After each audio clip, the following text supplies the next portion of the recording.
Ready?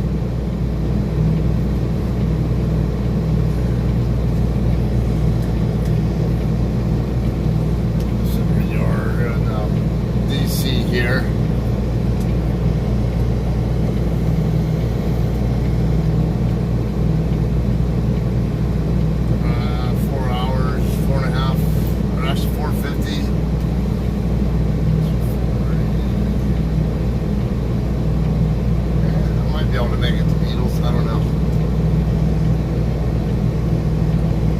Try to get to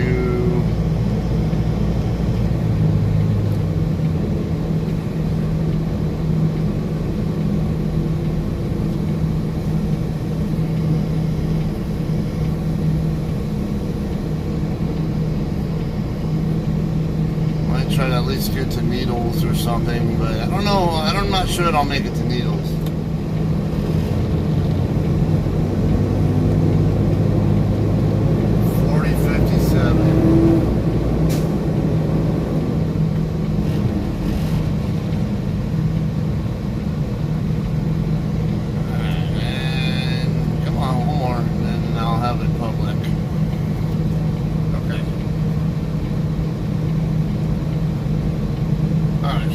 Public. Get this trailer drop first, and then I'll go check in at the shipper, and should be out of here. Why is my tractor?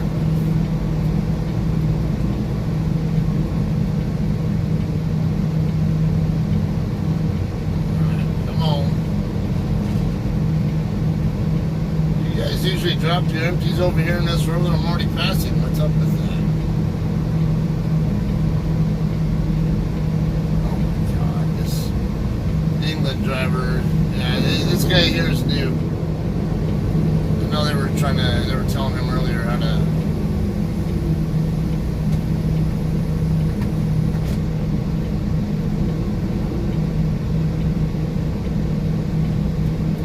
Trying to figure out what England's doing first before I make any decision.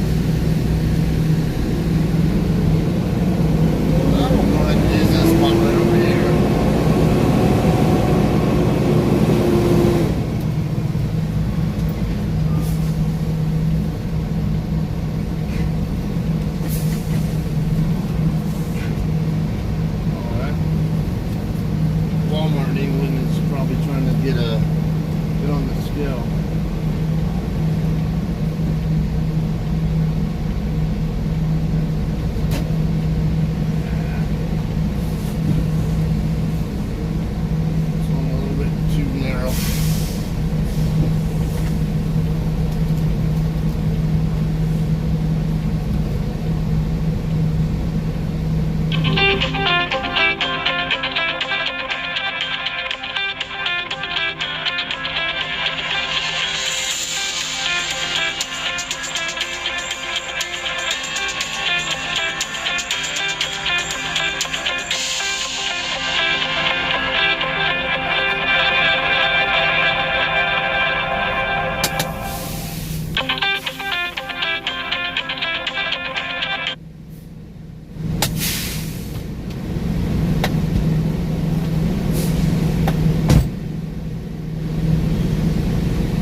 got you at it. The load is supposedly ready. At least that's what the guard led me to believe. So should be able to just come right over here, check it in, and find out what trailer I'm grabbing and get out of here.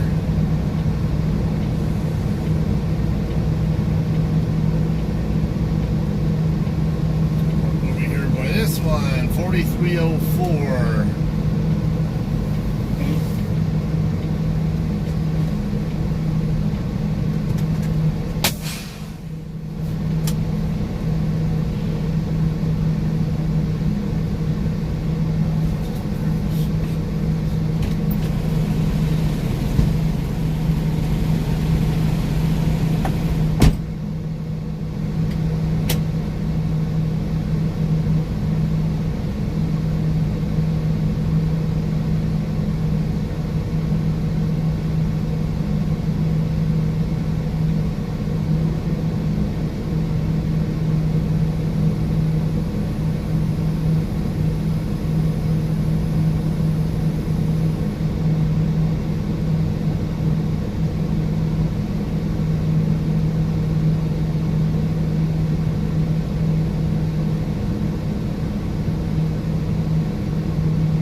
paperwork's not done yet. So,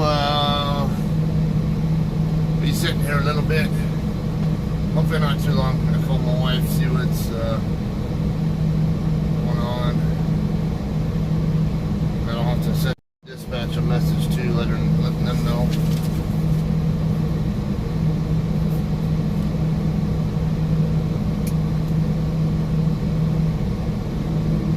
It's a team truck next to me. A female half of them was in there picking up, and they're going to Arcadia, Florida. Very common for our team trucks to do that from here. Alright, give my wife a call back. Let her know what's going on. Try to get where I don't need an extra 10-hour break, but I might need to take an extra 10-hour break. Might end up stopping in Barstow, I don't know. Hello, how's it going? I'm gonna try to get where I don't need an extra 10-hour break, and I need to get distance, but my bills are not ready, and I'm not completely certain that I can get far enough where I won't need a extra break anyway.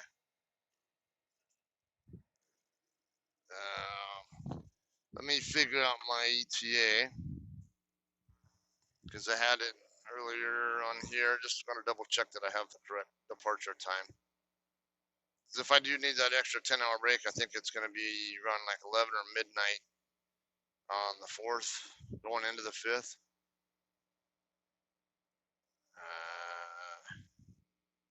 Come on. Close.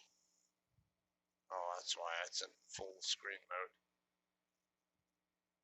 Oh, yeah. Question: does the car payment still need to be made?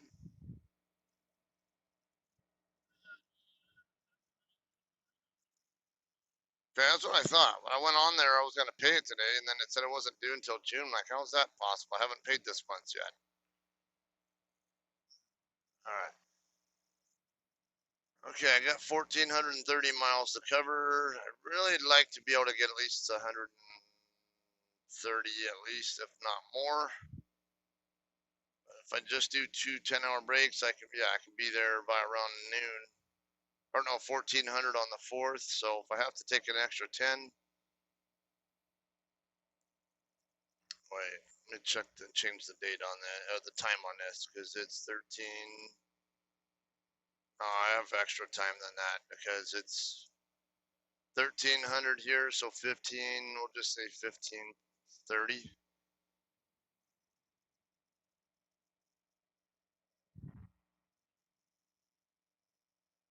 It's gonna be tight, because I'm not sure what time they're gonna schedule me for yet. It can be as early as 3 o'clock in the morning on the 5th. So that's my concern. Is if I end up taking an extra 10-hour break, it only leaves me about 3 hours of wiggle room, and on a load that I'll probably be driving in the middle of the night with. So if I can get a couple hundred miles knocked out, then I can get the rest of the way there in 2 shifts and get there around midday instead of late at night on the 4th.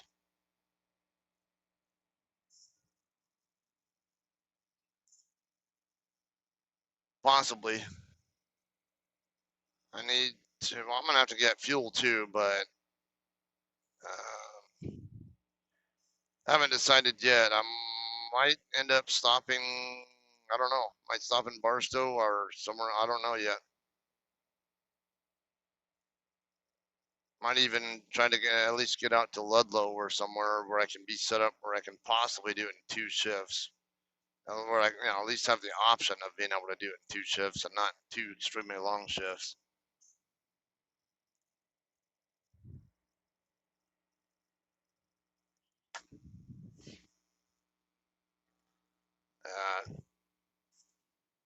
My 14-hour clock on this shift is not helping me with that.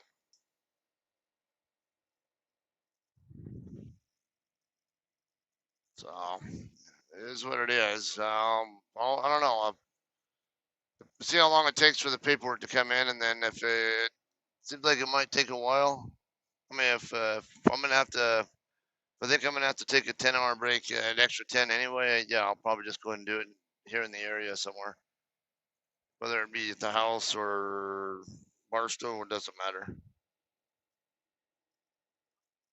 Okay.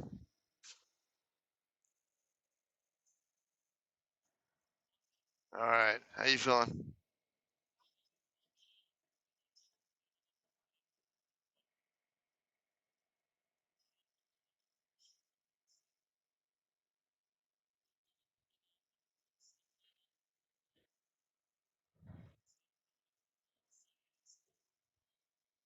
Tell me you think you already had COVID-19 anyway.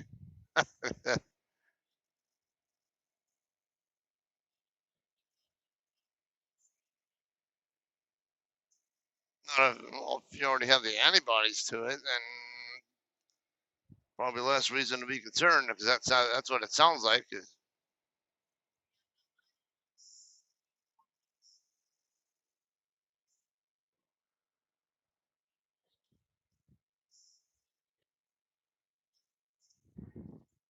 Uh, what, what the hell's all over this guy's passenger door window? Got like some kind of like white milky shit on it. I don't know what it is.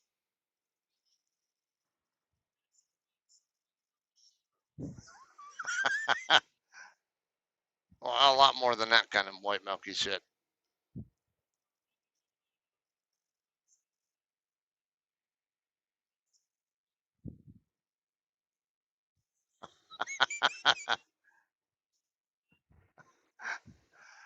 Such a bad influence, and you got such a dirty mind. Yep,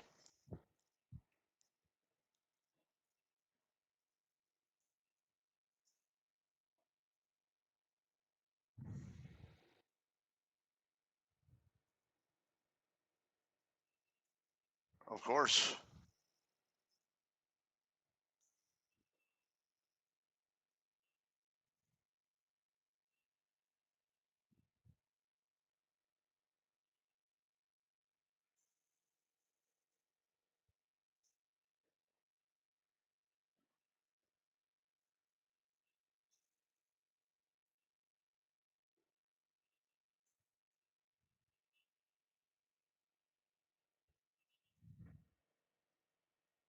They can't what?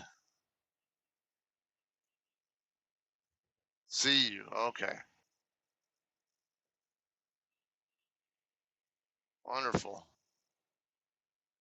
Well, yes, this guy's just figuring out that he has to have a mask on to be.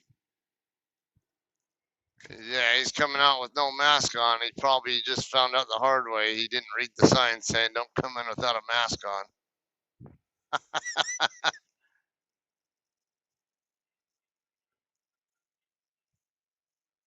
Was it not enough of a clue when you got to the guard shack and checked in there? They probably told you that there.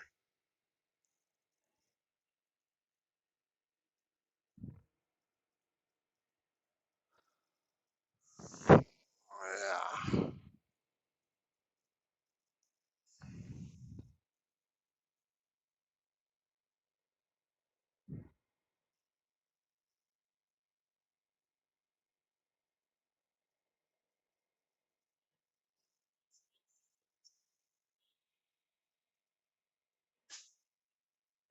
What kind was it?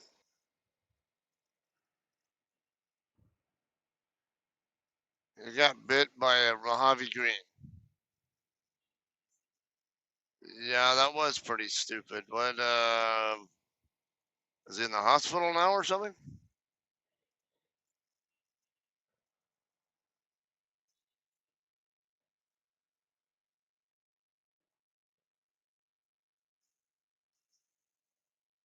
AMA, against medical advice.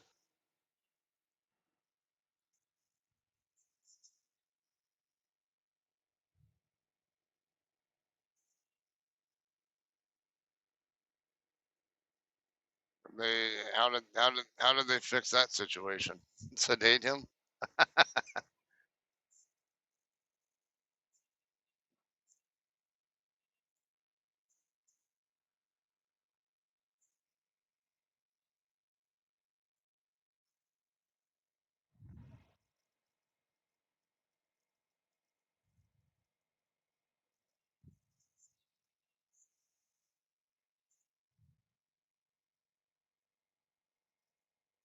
Yeah, not like the Sopac Rattler that I picked up.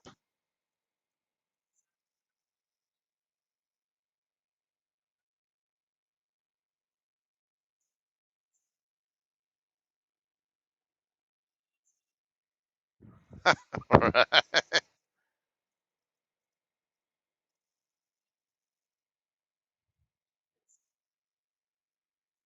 Yeah, learn something new every day.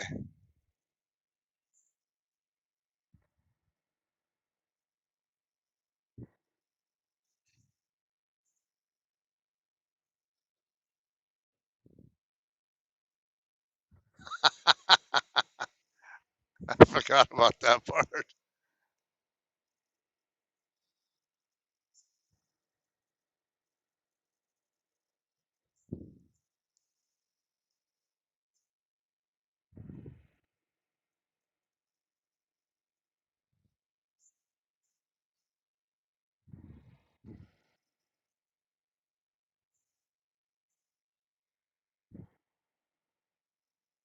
This England driver is trying to figure out what to do.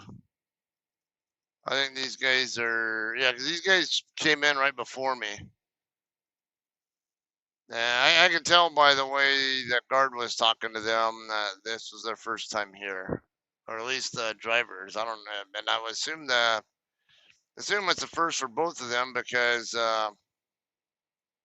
otherwise, if the co-driver knew what they were doing, they would have been telling the active driver that, hey, yeah, I know where we're going, just let's do this and that, whatever.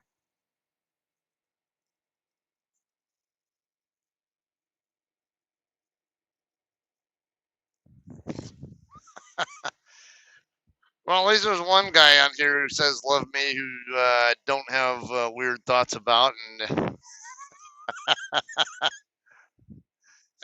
Alistair on my stream. Alistair, he's a guy from Florida. Um, yeah, he's saying love you, Scott. No homo. Well, then the funny thing is, there's another guy from Florida. I kind of think says that in a completely different way. So, and that individual has everybody convinced about that.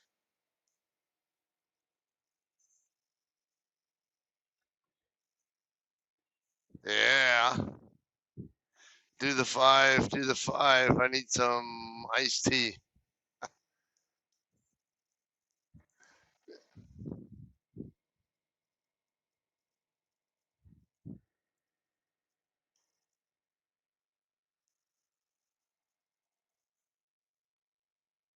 Fine, I won't use it. I'll just use my own tablet.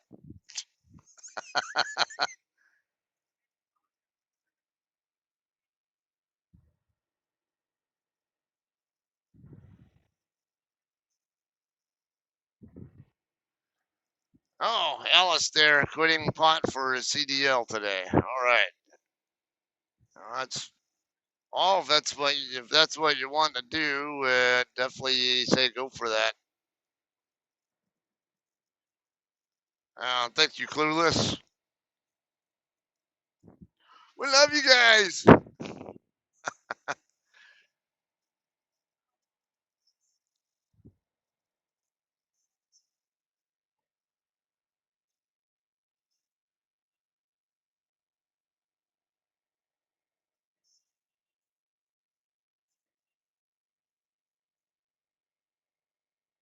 I had French toast breakfast at Farmer Boys this morning.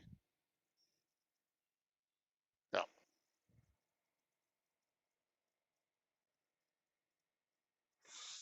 So are you at the house or at Kate's? Okay.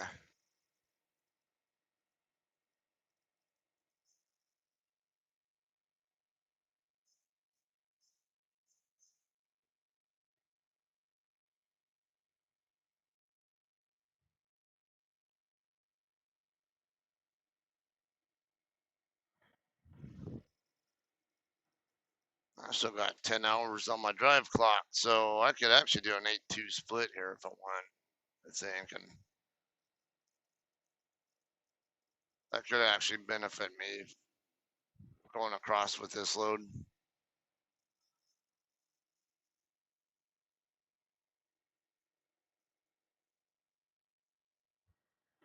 Problem is, I only have 423 left on my 14 now.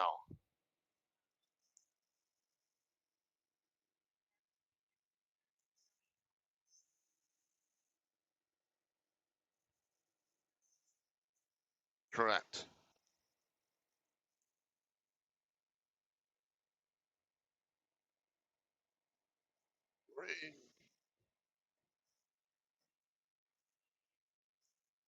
Yes. Dude, you just pulled that JCT trailer out of the door. Where are you going now? I just watched him pull it out. Look like he's getting ready to put it back in or something.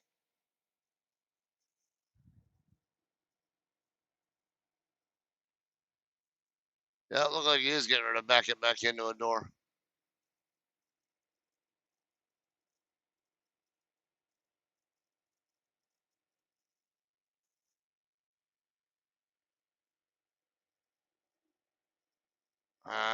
I don't know. He pulled it out of a door and is going to. It looked like he was going to put it back in. Probably not a good thing. Yeah, he is putting it right back in the door it was in. So,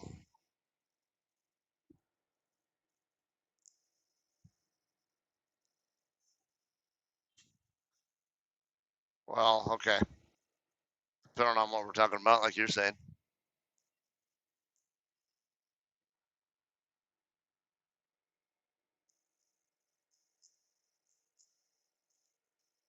Uh,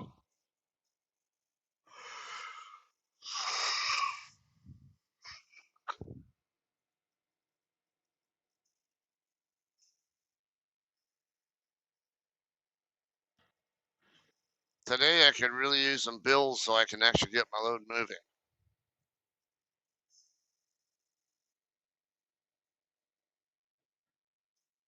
Yes.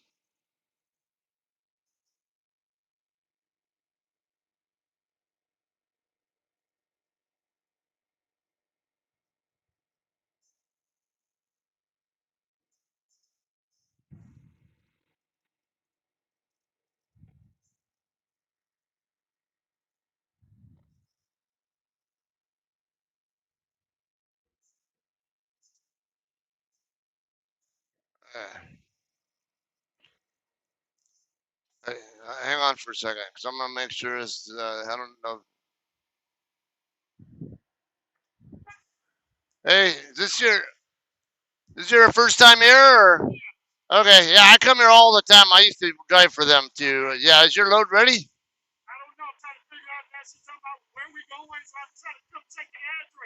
Oh, okay.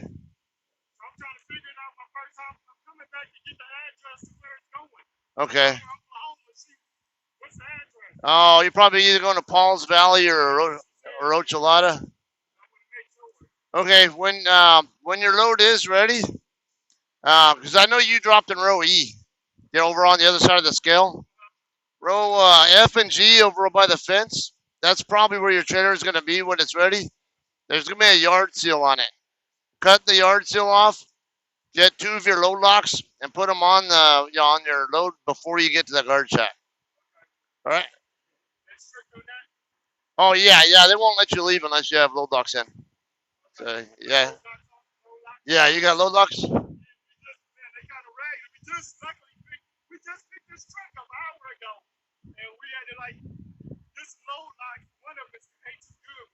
Ah, okay. You guys just upgrade or what? Okay, both of you guys just upgraded out of phase one? Oh, okay, cool. No problem. Hey, yeah, I'm actually still in one of the England groups. I've been with JCT for over 2 years now. Yeah, I've been with JCT over 2 years now, but I was OTR and also here in the Walmart dedicated fleet for a while with them. So yeah, so yeah. If I don't know if you're in the main, there's a group that's a little over 1,000 people in there on Facebook. Yeah, don't hesitate to go on there. We can. Yeah, I'm also on there. I can help. All right, no problem. Take it easy. Okay. All right. So yeah, these two guys, they just upgraded off their trainers' trucks and passed their upgrades, and they got thrown together, and they just got assigned that truck to drive together. Yeah, so I could tell by what the way things were going when we first got into the property that they probably neither one of them was familiar with this facility. So, and both England and us come here a lot. More so us, but they come here a fair amount too. And it's like it's kind of odd to see an England driver who's not familiar with this facility, or actually a truck with two England drivers and neither one of them are, as much as they're here as well. So that's why it's like, yeah, hey, I'll give him a hand here. Yeah, yeah, because there's a lot of info that the guards and the shipping people don't always tell everyone, because sometimes they make assumptions that people have been here before, or just forget, they forget to mention something, whatever. So, yeah, it's like the guards over there. A lot of times they forget to tell the people, hey, if you don't, when I was checking in at Sam's Club this morning, or I had a dock door right away, but a number of other people did not have dock doors, and they were telling all of them, um, checked in at door 117, but I don't think they were telling them all, go park your truck in road G first, or EF, EFG or H or whatever, one of those spots over here by where I dropped my trailer, and walk back over to 117.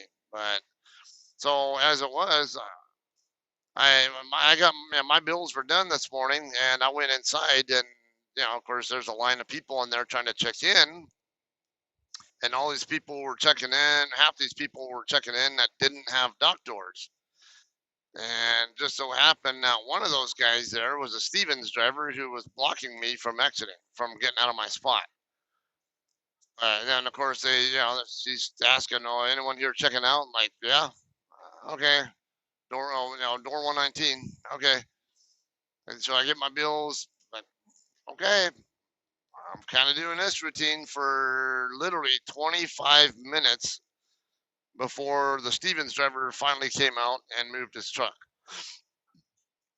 Yeah, so I was sitting there ready to go. I'd already hooked back up to my trailer, pulled forward and inspect to make sure it was empty, that my load lock was still in there and stuff, and then set my empty call and all that. And then I sat and sat and sat until he finally moved.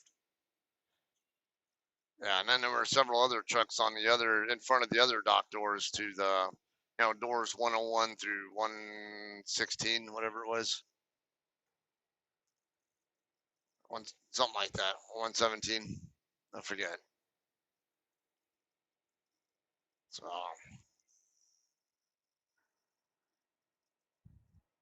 yeah, and this place is gonna be a cluster. I came in off of Rancho Avenue, and when I was trying to make the left turn onto Agua Mansa, there was a line of trucks all the way to almost to Riverside Avenue. Yeah, on Agua Mansa going almost to Riverside Avenue, trying to come into here. Yeah, it was a cluster in the lead, not to the nth degree. That was I've seen lines actually going on to Agua Mansa before, but I think that's the worst I've seen it yet, trying to get into here.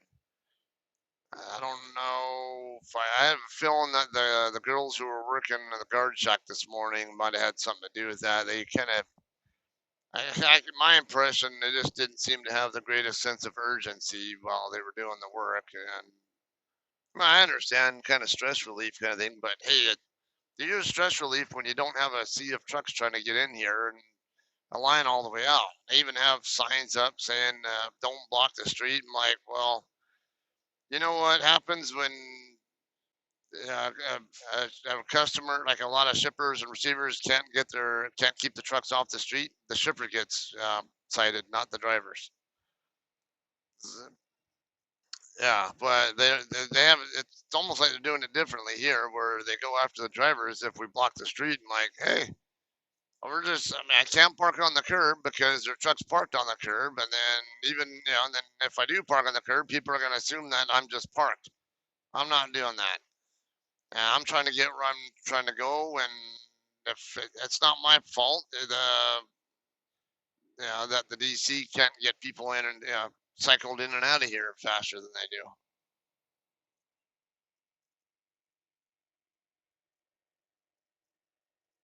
Yeah.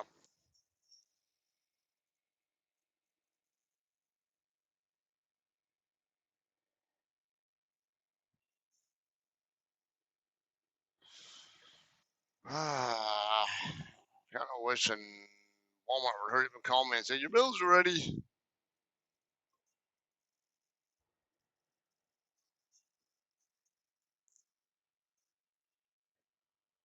Yeah, but the consolation is if the longer it takes for them to tell me my bills already, the less chance I have of getting far enough down the road where I can get rid of a 10-hour break that I won't need. So I wouldn't be surprised if I'm going to have to stop for a extra 10 regardless. And if that's the case, obviously I'll probably just go ahead and shut it down there at home. So it's either there or Barstow or Ludlow perhaps. This rate, I don't think I can reach Needles. Needles 140. No, yeah, I can reach Needles, but it's really, really tight now.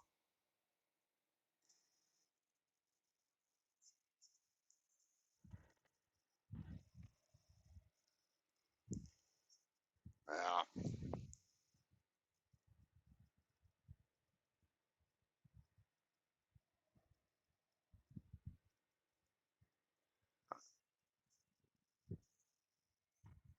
All right. Yeah. So once I have bills and all that, I'll let you know. Okay. All right. Okay. All right. Love you too. Bye.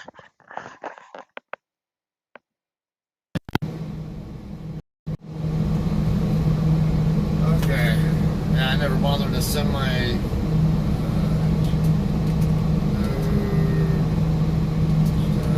bills. Not ready yet.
They don't. My load's not scheduled yet, so I mean, but I have to assume that it might get scheduled for as early as 3 in the morning on the 5th. It's going to Ochalata, Oklahoma, which is about 50 miles or so north of Tulsa, off of US 75.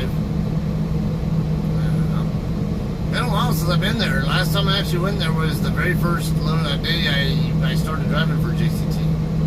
My very first load ever with JCT was a load from our terminal there to Ochalata. That's the only time I've ever been to that particular facility, which is funny because we do a pretty good number of loads to that DC.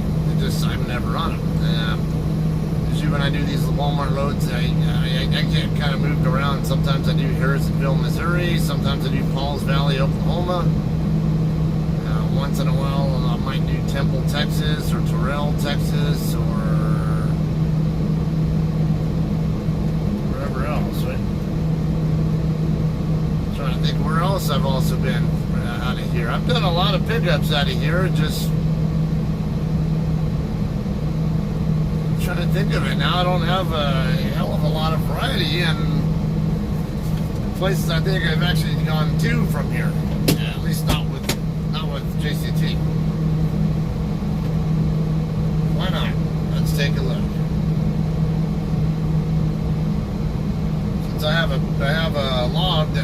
everything I've done with JCT.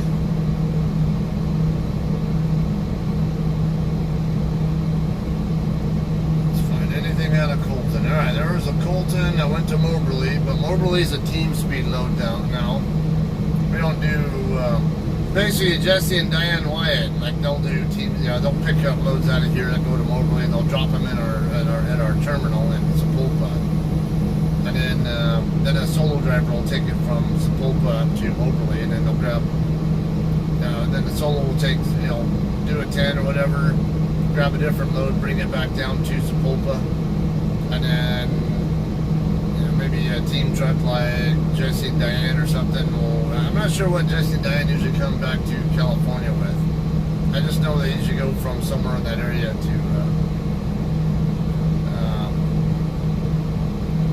they go to somewhere in, I don't know if they pick up in Sepulpa or if they go somewhere else. Walmart, Clarksville, Arkansas. Yeah, that's another one I've done, but it's a rare one. So let's just for the hell of it, let's figure out how many times I've been to done loads to which facility out of here. So Moberly, that's one. Hash mark thing, game. Maybe let's make bets. Where have I delivered to the most from here?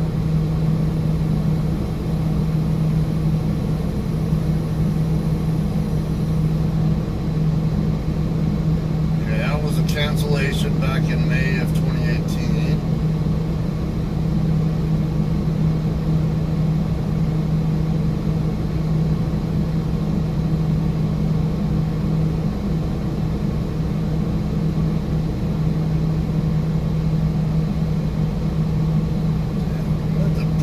Chunk of time in 2018 without touching this place. That's right, I do remember. I think my first year here, I think I only had like maybe 2 loads that I actually picked up from here and took, and I had like a couple others that I came here for but canceled, if I remember right.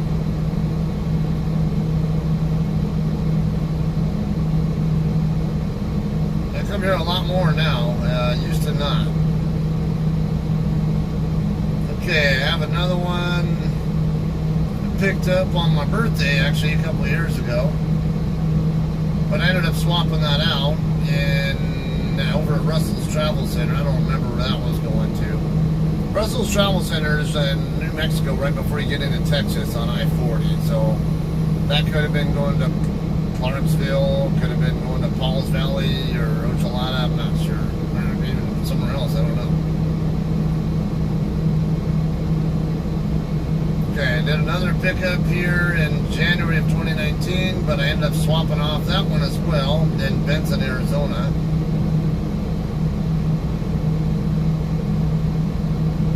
Benson, that might have been when I had a coolant leak and I ended up having a delay because I had to get a couple fittings on over by my air conditioning area now replaced.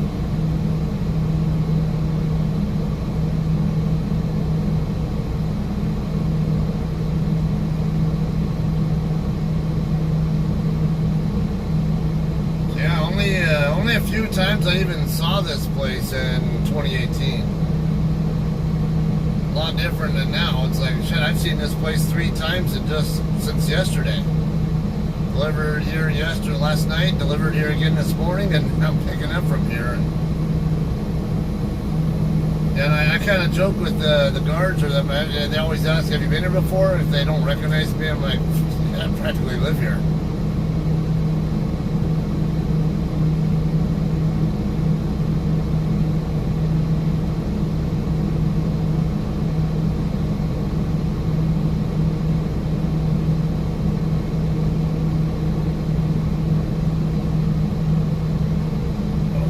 Another Colton I picked up at the end of May last year. It went to Moberly. So that's 2 for Moberly. Nothing for anybody else so far.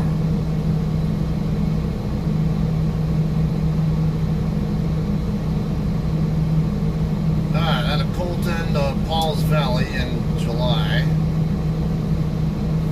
I'll put Pauls PV as the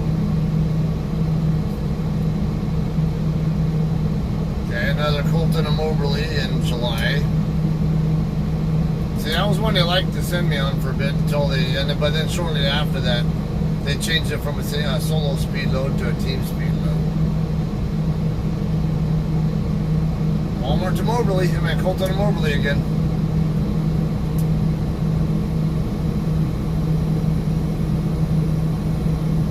That was delivered here at Sam's Club. Yeah, I've had a number of others that delivered here as well. Alright, one to Harrisonville last September. Oh, these guys are back. The England team that I was talking to.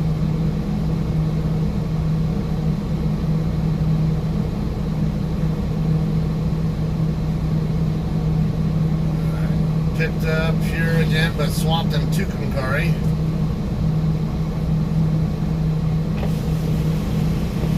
I see a door 170, but it was already hooked up to the trailer.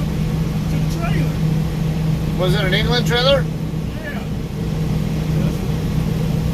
I said door 170. That's something you gotta watch with those guys. That's been known to happen with them. That's why I'm going there and tell them to see what's going on. We didn't see like a person I could talk to. So it wasn't nobody either. They was in the back asleep, but it wasn't nobody, sitting in the trailer. Are those the bills that he has right there? Huh? Is that the BOL that he has right there? Yeah. Does the trailer number match what's in the door? That's a good question. We didn't even look at it. We just seen 170. We probably should have did that first, did our due diligence. We just seen the trailer door 170. You can't blame that. And you guys are learning. Yeah. And it's a never-ending learning experience, man. Even if you got 20 years, you should be out here learning That's something. What I hear. That's what I got to be patient and learn. Yeah. I'm trying to just learn as much as I can. Yeah. Where are you from? So I grew up in Gardena, but now I live in Fontana. Oh, nice. Yeah, so I've been in Fontana like 3 years, so it's close, which is good. So I've been on home time for the last week. But like I said, it's my first day out from upgrade. Okay, so you went to the school over here in Fontana then? Yeah. Yeah, so did I. It was cool. Then I upgraded in Chicago though. There was no way. Oh yeah, they moved stuff around. I used to have a yard in South Holland, but I guess they're no longer there and they moved it somewhere else now, I hear. Okay, well, how long you been working for them? A little over 2 years. So you like it better? Yeah, I like them a lot. I drive solo. I live in Victorville and I'm home all the time. How often you go home? I hardly ever ask for home time because I'm here so much. Is that right? Okay, that's cool. Yeah, it's I put in for home. Usually I put in for time off, like when I want to get maintenance done on my truck. Like when I have a PM coming due or I need some work done, I'll just take it to the dealer over in Fontana and then I'll just beat feet back to the house. That way, if I have to sit, I don't have to pay for a hotel room. Gotcha. So here I lease to own this one. It's so I have to pay for my own hotel room if my truck goes in the shop. It's one of the nice things about company driving. You don't have to worry about that. If there's something wrong with your truck, the company has to put you in a hotel. Yeah. Okay, thank you. I'm glad to hear you. Thank you, bro. No problem. Hopefully we'll see if that's the right one. You got some good info.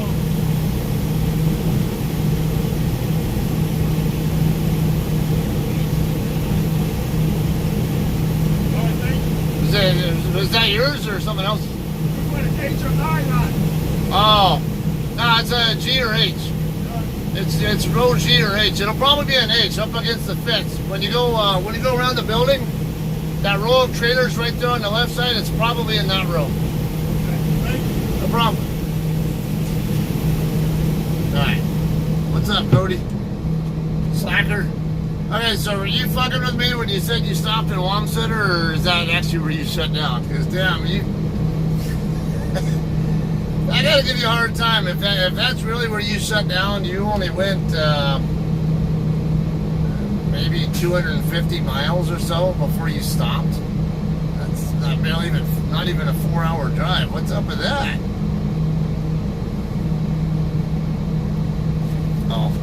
I was taking account of how many times I've been to each, and which DCs I've delivered to from after picking up here. Seems like a fair amount. Actually, I've done almost as many swaps off of loads that I picked up here as I've actually delivered from here. Okay, here's a Colton to Harrisonville. So far, Moberly's winning.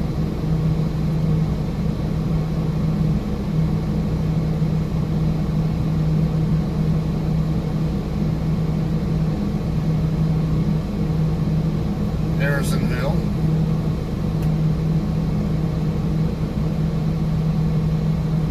Falls Valley.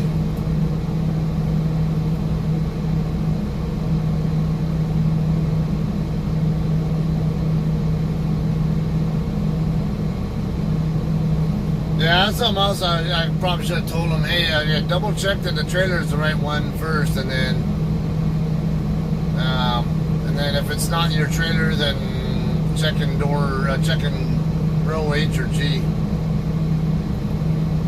But like I said, it's learning experience. Those guys just finished upgrading and got thrown together with no experience really together. So I hate when that happens because it's not really supposed to work that way with them. I can tell you because I used to drive for them. What's supposed to happen there is swapping Oklahoma City. That was the one that just happened a month and a half ago. Alright, Temple, I did one.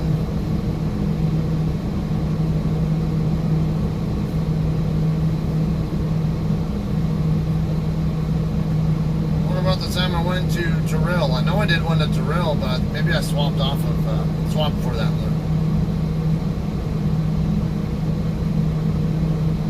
Pickup in Colton that swapped in Santa Rosa. That was one I just did the other day.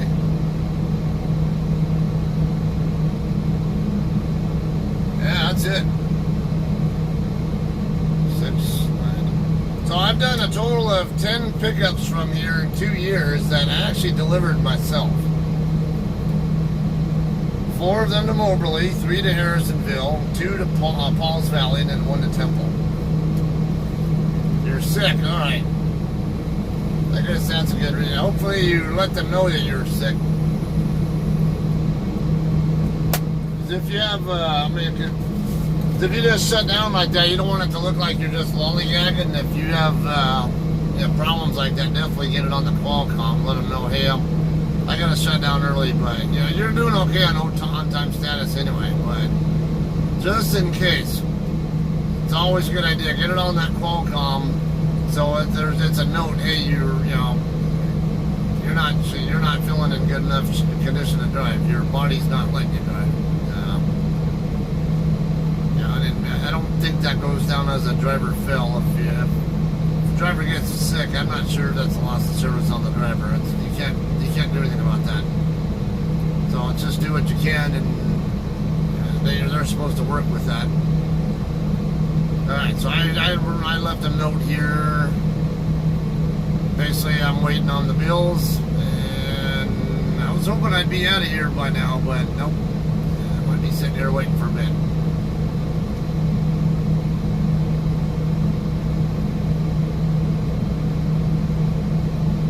A lot of independents here right now. I don't see. All of the mega carriers.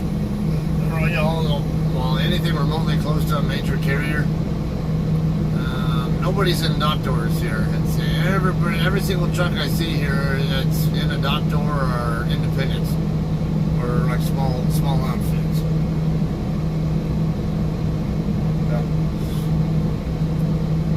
And of course you get some others here that are larger carrier trailers, but they're drop trailers, so. Right Lane Gaming, how you doing? I reached 1,000 subs. Hope you can monetize the channel. Thanks for those essential orders. I'm a step ahead of you, Taylor. Yeah, I've already. I'm actually up almost at 1,030. I was at 1028 when I checked earlier today, and yeah, I've already monetized and starting to make a little bit of money. It's chunk change, but so what? It just. not that I'm really trying to make money off my channel, and not that I'm trying to be like an internet, like a YouTube star or anything either. I don't really care. But just at least I get some experience with this and learn more about how it all works. And I'm not even sure. I think when I looked earlier, I'd made like a whole $1. Yeah, it's probably off that blindside vacuum video in a small warehouse that I took a look. Oh, while we're at it, I'm pulling it up just for more conversation. I ended up buying a movie called The Martian. I had not seen it before. I'm not really familiar with it, but apparently it got like 7 Oscar nominations. A really highly rated movie, like 8.0 stars on IMDb.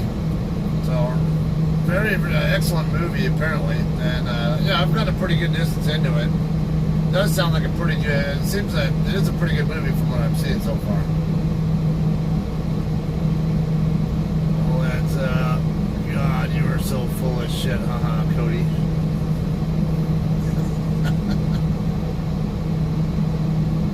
Alright, let's check out YouTube Studio.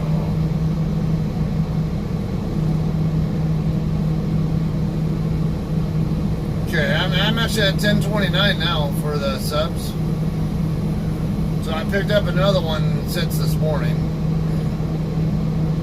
The blindside vacuum video is always my most popular video. It's got 580 views in the last 48 hours.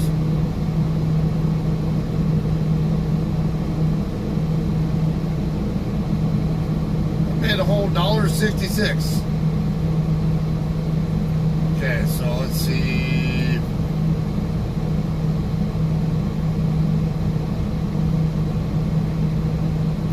Channel monetizing. Super chat and super stickers give fans a new way to connect with you. Earn extra revenue from your live streams and Premiere. When these are on, your viewers can purchase special chat messages and stickers to get your attention and stand out from the crowd while you're streaming. Really? Hey, what's up, Carl? Snapper!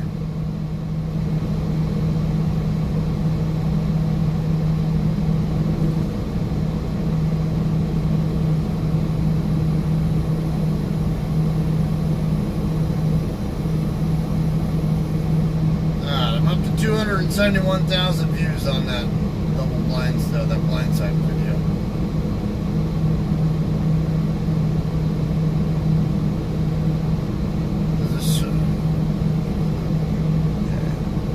Yeah, I didn't really.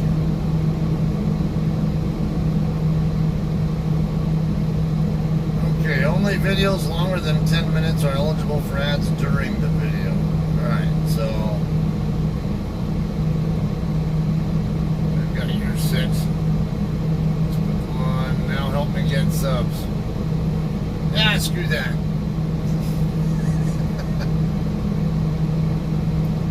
Now, for real though, yeah, I seem to get some of the most entertaining footage on my streams when Cody and I are either hanging out together or on the phone or something. I know there have been a couple times where you guys have gotten some really good laughs and stuff because of my conversations. There's a character, I gotta give him that much.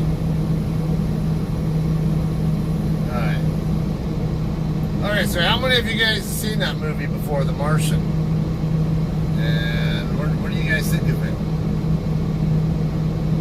I'll go ahead and make my car payment, even though it says that it's not due until June. I know better, though. That car's on pace to be paid off in December, and I want to keep it that way.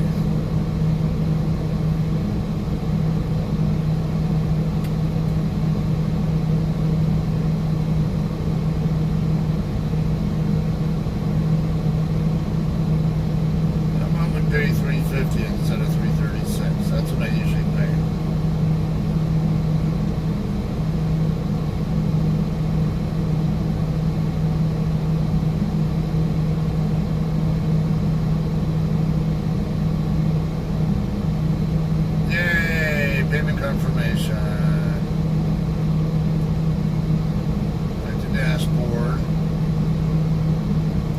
maybe they were waiving my car payment this month or something because of COVID-19 or something, but because it said that my next payment isn't due until June. So like, how is that possible?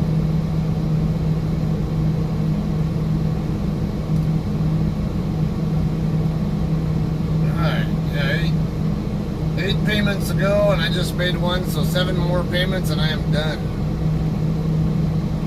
Fabricated, I don't think it can happen the way it's depicted. Yeah, obviously not, but it's... I'm kind of like you, Carl, and I like a lot of realism.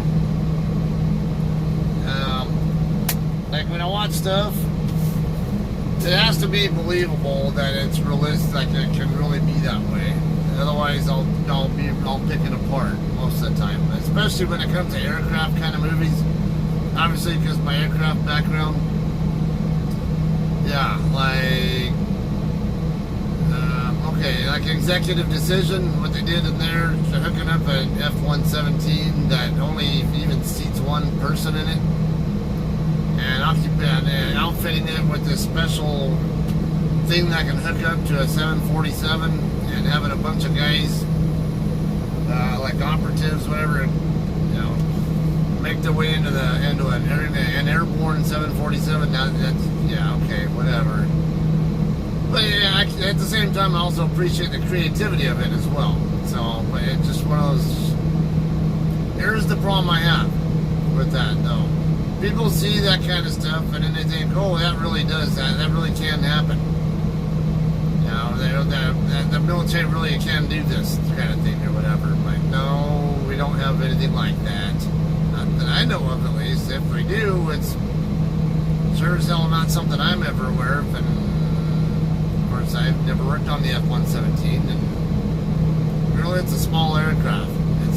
It's a fighter-sized aircraft that can't even shoot at other airplanes. It's really just a tactical bomber. Is what it really is. Can't do much at all. That's why it doesn't. That's why they quit using it. And also, which one was it? What was that? It wasn't Air Force One, was it? There was another one where maybe it was Air Force One. I don't remember. They had where they supposedly had the president or whoever it was climb through the air refueling receptacle on the aircraft they were in, through the boom into air refueling aircraft to escape whatever, like some terrorists that were on their aircraft or whatever. Like, come on, you gotta be shitting me. Do you have any idea how small that boom is? I used to work on air refuelers. Trust me, I know how small that thing is. Yeah, okay, you can fit your toy dog through the freaking plumbing on there, but that's about it. You're not gonna fit a person is bigger than the whole housing, and then inside the housing there's you got the actual pipes along with other stuff on the outside of the pipes. I mean, even with the whole the fairing that goes around the pipe, no, it's not even remotely close to being the size of a person. It's long, yeah, but nowhere near wide enough to fit a person inside it.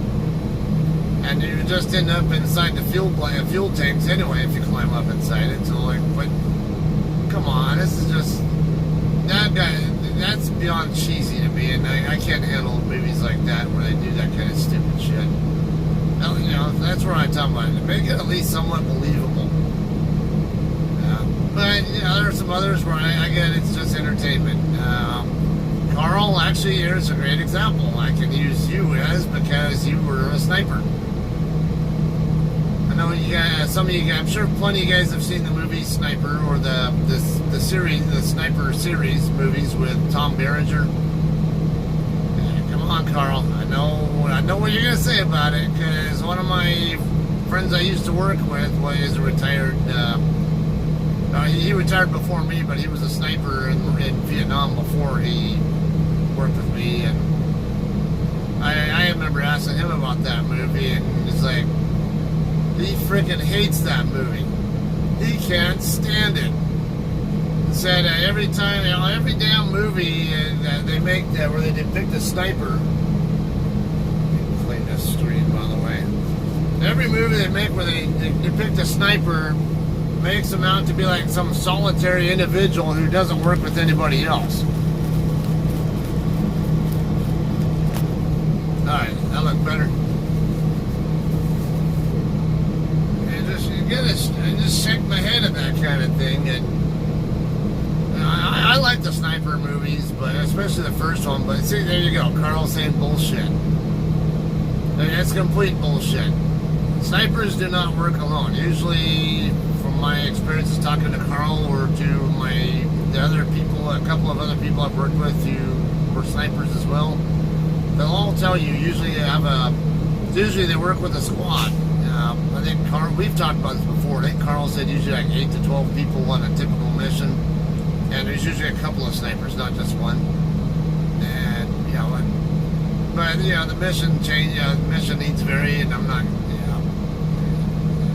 sure this is really sensitive information because every mission has its own needs. But is that a purple truck at the side of you? No, this one over here is blue.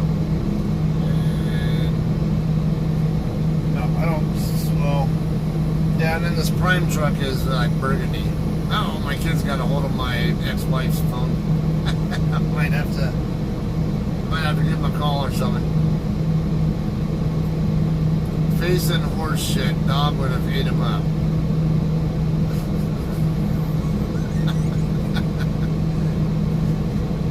Yeah, I don't know. What are some of the other ones there where they've done that? The Enemy at the Gate? What's that other one where with Jude Law and is that Ed Harris or something? I think that was who the enemy one was. I know it was Jude Law was the protagonist, and then I want to say it was Ed Harris was the antagonist. That's Enemy at the Gate, right? But that was another one where these two guys are battling, these two snipers going up against each other, and nobody around them. Nobody in the creation on either side anywhere has anything to do with them. They're hiding in this damn building like an abandoned building or whatever. I'm like, come on, seriously? Okay, here's the problem with that. You get a sniper in a building by itself, what happens is you get like the Full Metal Jacket type of thing go on there. You get the, just a lone sniper by themselves. Yeah, they'll probably kill a few, 2 or 3 people, whatever. But then the squad that they're shooting at will figure out where the person's position is and flank them. Find a way around them and come in and kill them. And then, so what are you really gonna do? Okay, pick off a couple of guys, and that's not enough military value in that, and especially with someone who can snipe, you want to protect them, not have them in a total suicide mission. Like, here, go ahead and plake off a couple of guys, and then but don't expect to live. You're gonna get killed. Who would do that? Sandpaper and on fingers. That's a no-no. Oh yeah, I think I was trying to hide the fingerprint signature or something like that, right? Isn't that what it was about? And just some of this stuff just cracks me up. Yeah, whenever I see that. Yeah, some of this I get it. It's just for entertainment, but at least I think there should be disclaimers on stuff. Hey, this is not real. This is just because there are some Hollywood movies where they really do try to make it as realistic as possible, and then there are others where they'll make something out to be like it's realistic, but not give you any kind of clue that it's totally made up.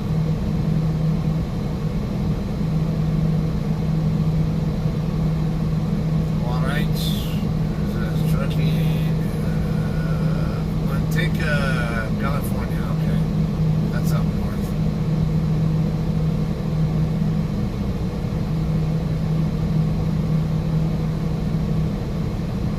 Getting old sitting here. Sensitivity on trigger. things that always taught me in M16 training too is don't yank on the trigger. Actually, speaking of that, Carl, that sniper friend of mine who retired.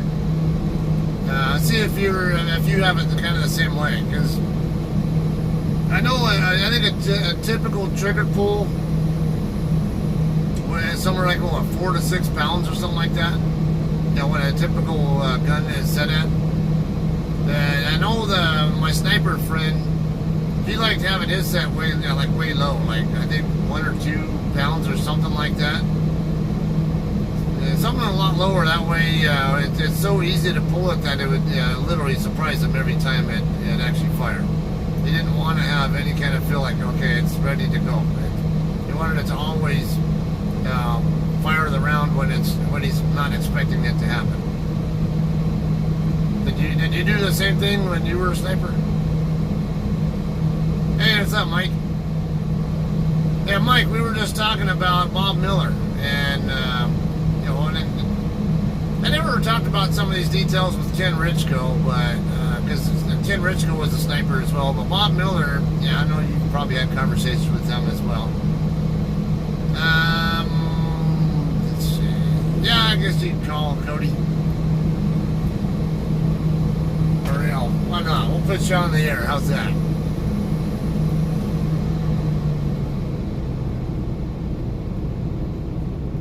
Two or three best. Okay, so yeah, you had kind of the same idea as Bob did. I can't remember what he liked having his at, but I swore he said it was like 1 point something pounds or some shit like that. He liked it low. And first, yeah, probably the same reason as you, because he didn't want to have to put too much force on the trigger to get it to actually activate. Speaking of Bob, have you heard anything from him at all lately, Mike? Because John Sanders and I were actually just talking about him yesterday. Kind of wondering what's he up to, or if he's, how he's doing and all that. Because we were kind of talking about his Bob Miller diet, with his damn it, this size thing of Diet Coke that he'd always drink every day. You remember? Or what do you have, like peanuts or something that he would eat? He had a thyroid issue, I think, from his years in Vietnam, and so he had a low metabolism. He couldn't eat very much. Because his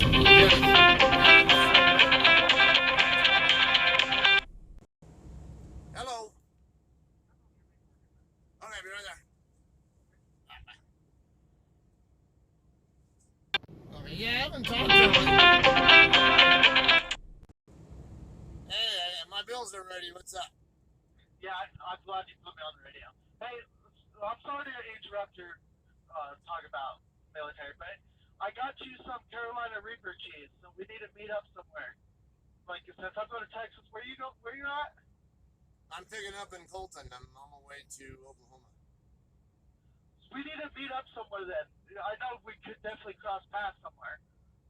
Possibly. I'm going to be down there, but I got you some cheese I want you to try.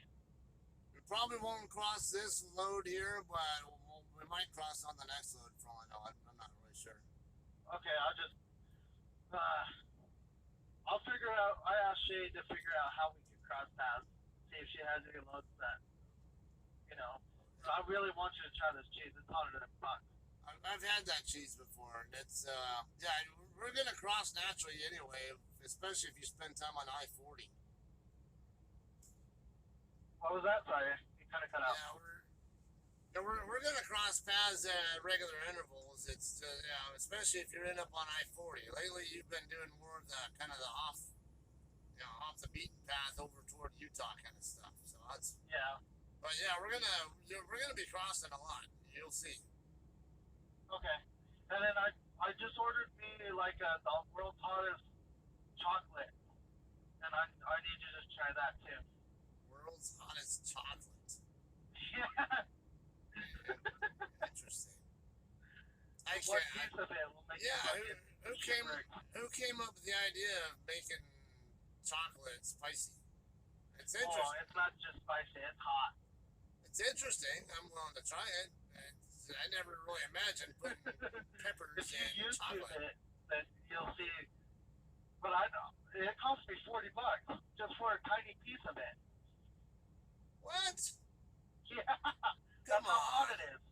People do it for the challenges and stuff. Dude, just get some of that's Nestle semi-sweet chocolate, or the chocolate chips, whatever.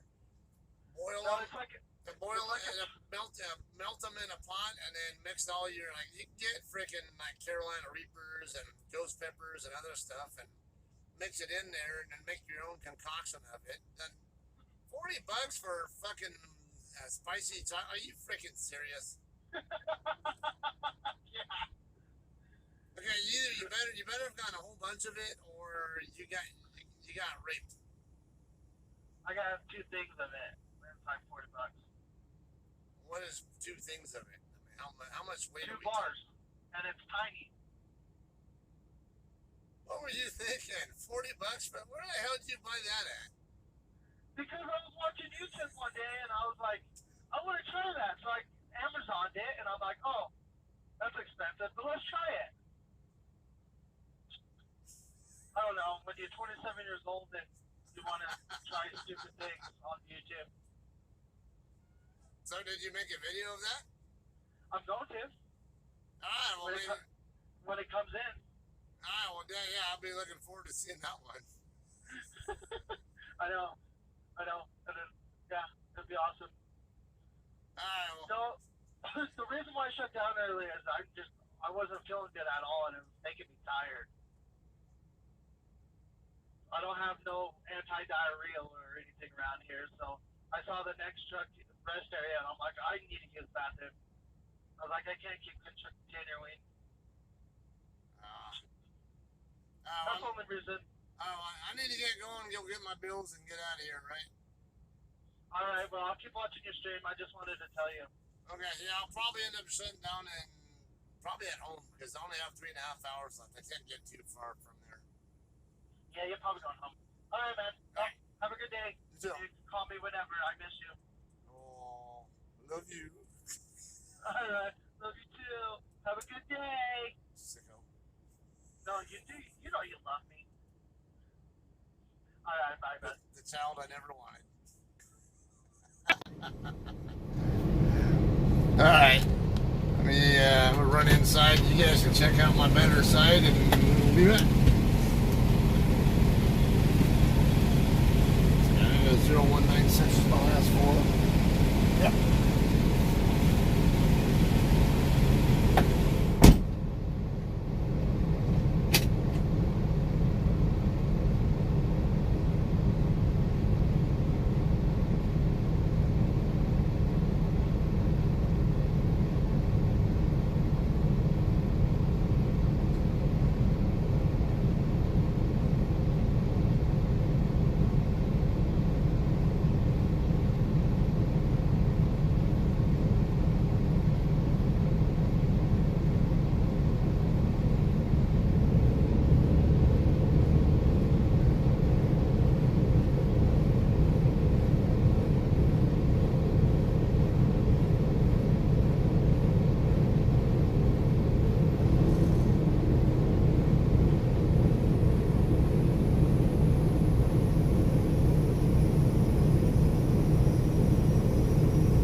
what?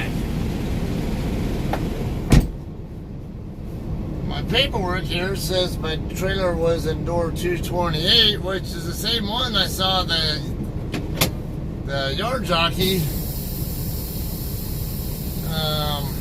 pull out of the door and then put back in it.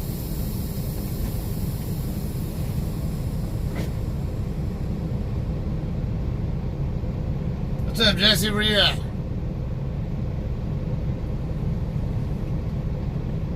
Yeah. I'm gonna wait on this guy because he's, no, maybe not. Let's see if I can squeeze in over here. Come on, guys.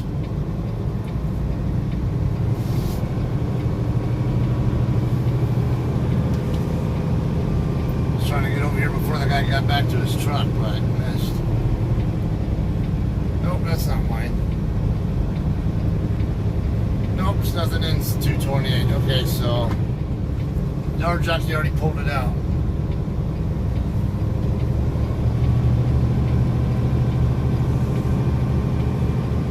How about we go around the merry-go-round here?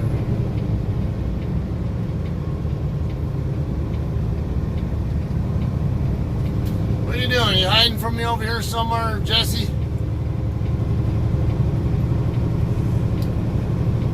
I'll find your truck. I'm gonna shake it. I'll wake Diane up or something.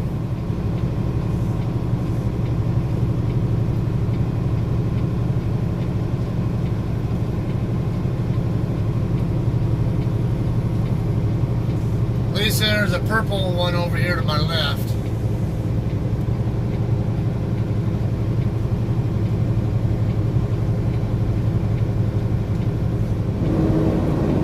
US 54, what the hell are you doing over there? You're not on your normal route. I see a bobtail or something coming. Yep, it is a bobtail.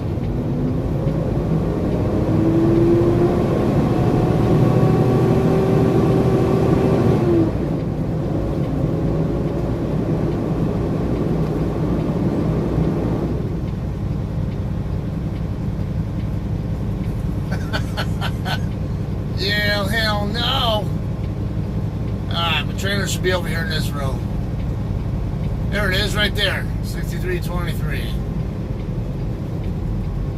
Ah, that freaking post. Not gonna be able to get my trailer doors open right so I can get my load locks installed. There's a post right behind my trailer that's gonna block me, I bet.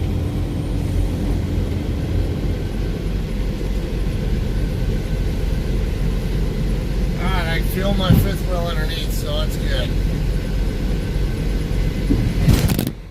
Oops. Might have gone in there just a little hard. Not too bad. Alright, trailer brakes feel good. I need to do deliver Moberly load, and we picked up from the Tyson of the Lake. Oh, okay.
show us what you're doing.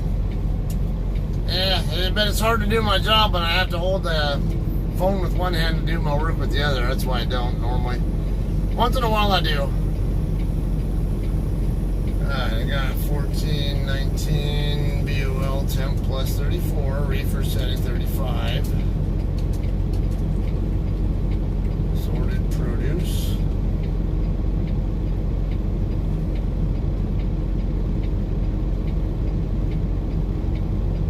Trip number.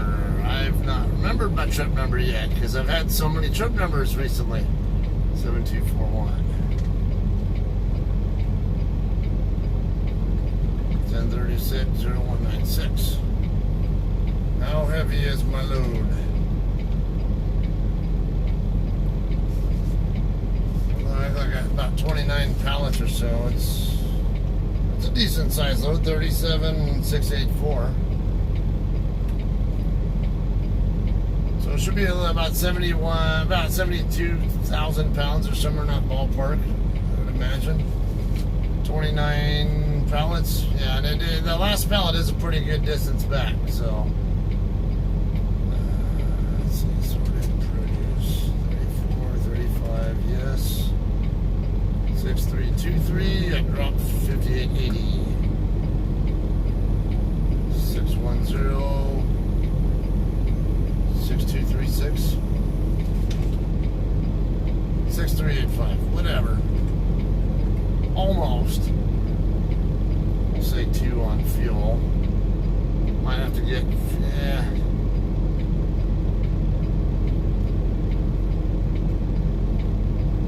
Alright, let's get out of here.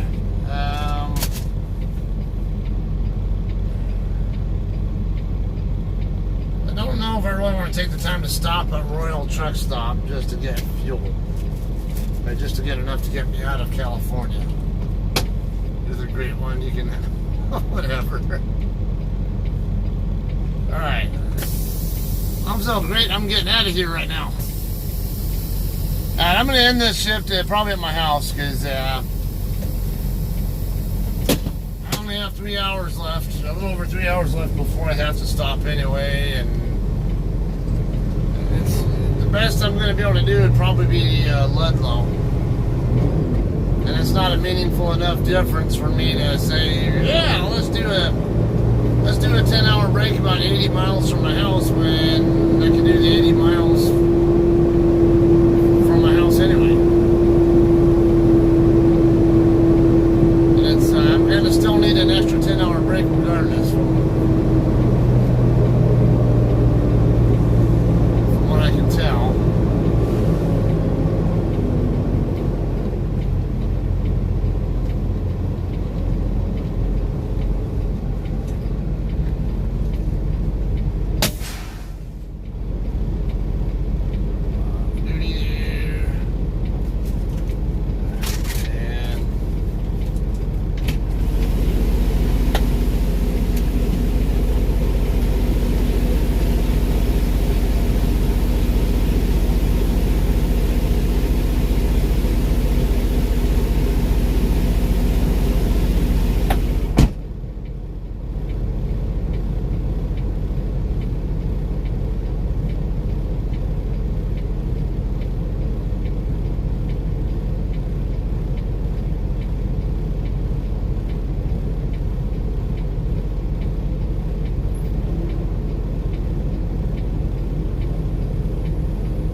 Hey, DTX, get out the other way.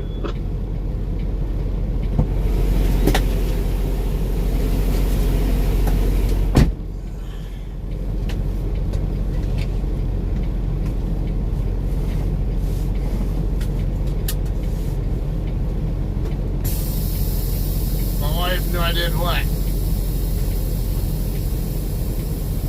Cheated on her with Cody?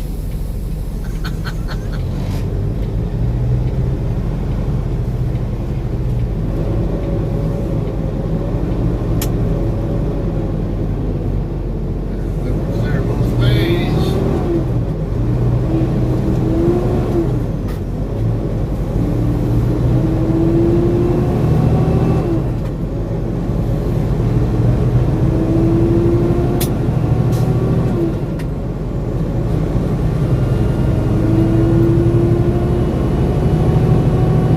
England driver with the 2 million miles right here with the Walmart trailer. There's a big 2 on the side of the CR England truck with the with the Walmart trailer on them. Means it's a 2 million miler.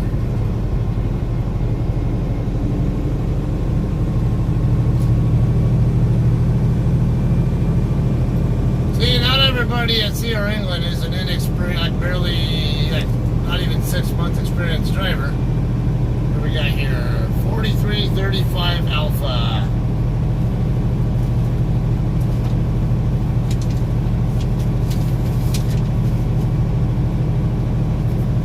Yeah, I'm in Colton right now. I'm on my way back to the house though.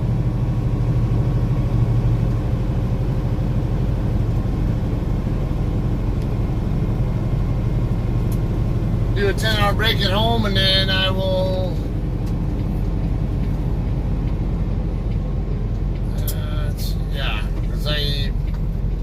either way, I don't think it's realistic to, well, I might can do it, but kind of expect that I'm going to need a 10-hour break, an extra 10-hour break regardless along the way.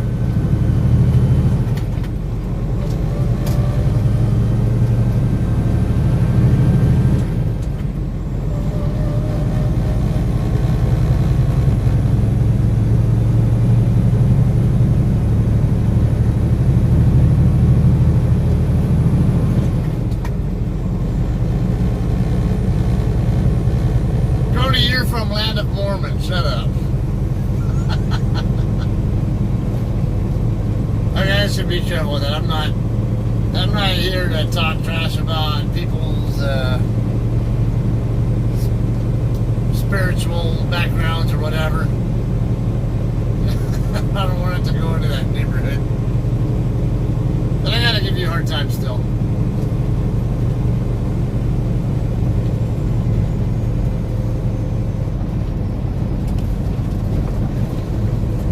Jesse, you guys ever go this way, or do you guys always go up Riverside Avenue?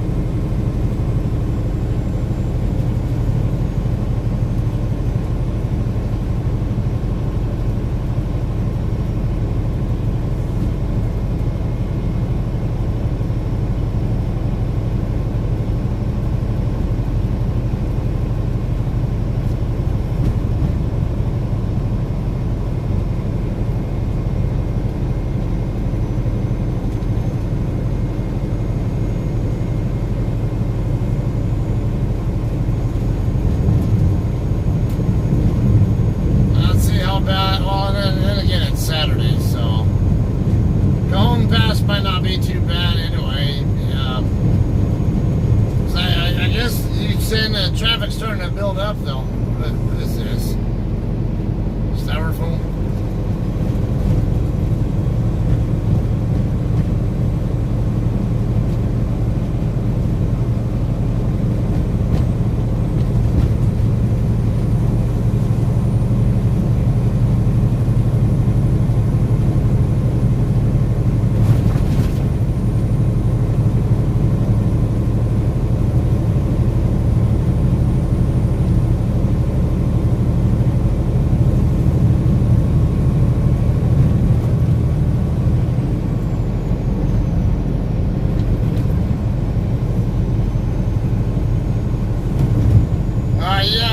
I might have his number still. I'm not really sure.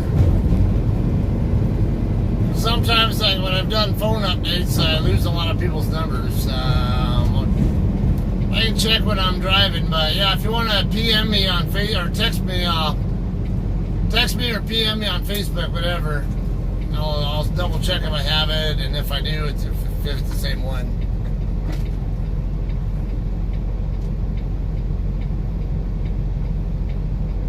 They ought to take these yellow sign down here saying tractor trailers with over 26-foot kingpin to rear axle, suggesting not using the eastbound 10 on-ramp like I'm going to be doing.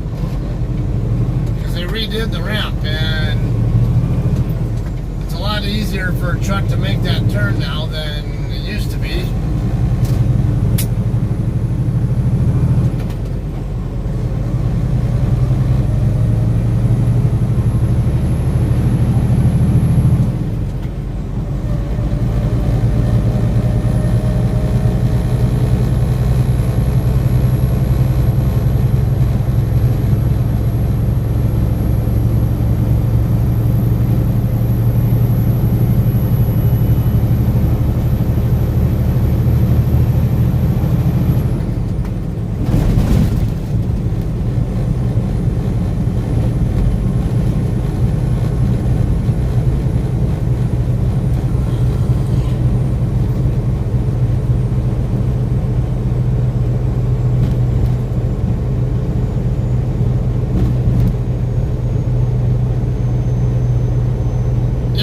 All I have to do is find it, see if I have it here on the truck with me, and whenever we meet up, I can give it to you.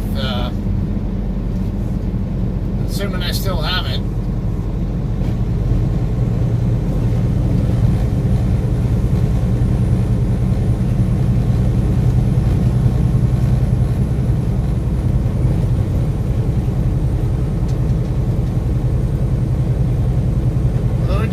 Right now is going to Riverside Way.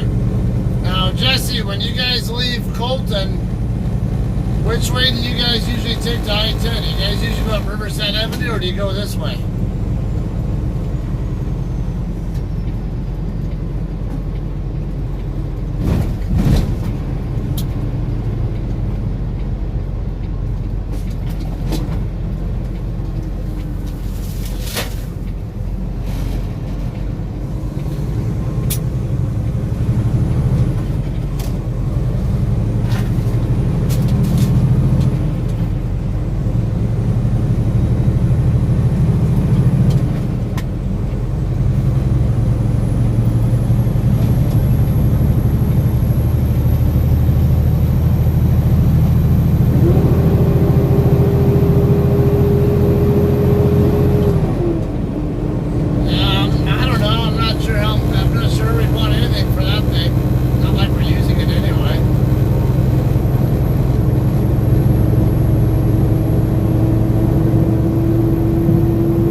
Down at Ludlow, we're still only talking still 1,300 plus miles.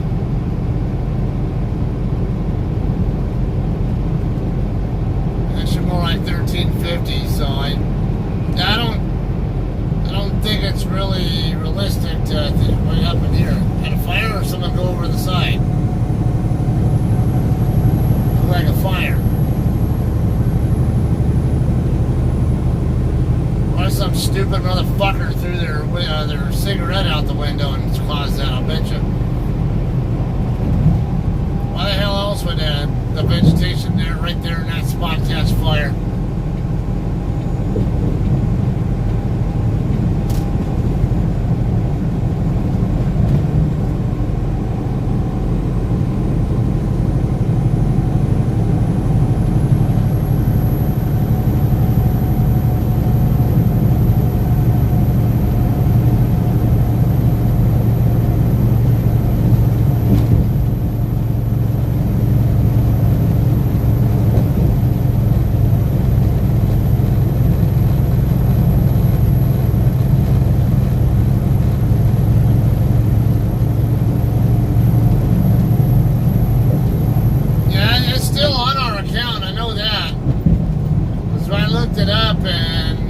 never told me, but then I looked at it, and sure enough, yeah, it's still on there. It's still active on our account.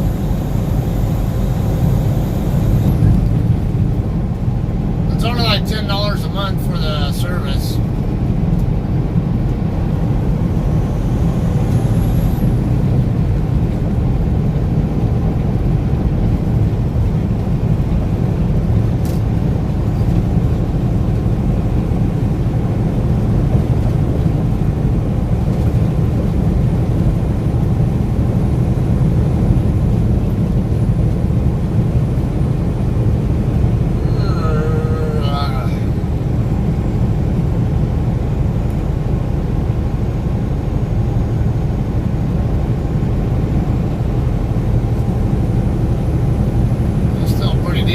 Traffic here for a Saturday afternoon.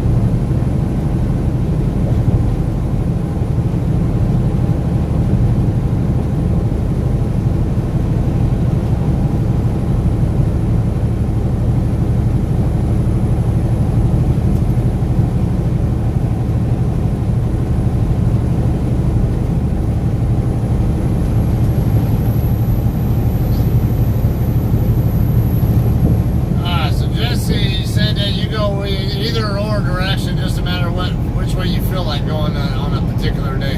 Alright. Yeah, kind of the same here. I usually take Agua Montes over to Rancho, though. Tend to not like dealing with Riverside Avenue because all the lights, and especially on weekdays, it can get pretty busy with traffic.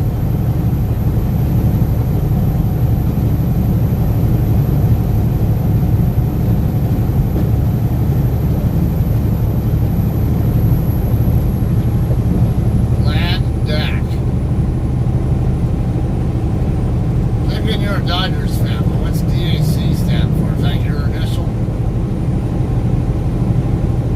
Obviously, you're a Dodgers fan because you got a Dodgers decal on your toolbox thing, but assuming that's what the LED means.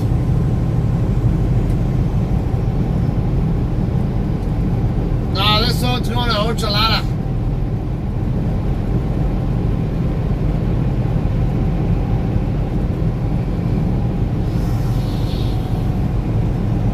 You guys will probably catch me somewhere along the way.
210 anyway, but they said he has the option now.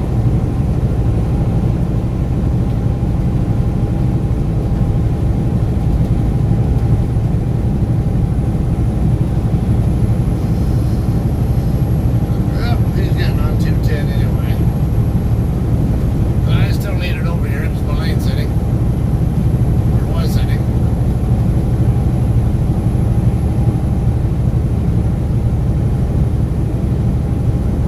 It's a little bit heavy up here.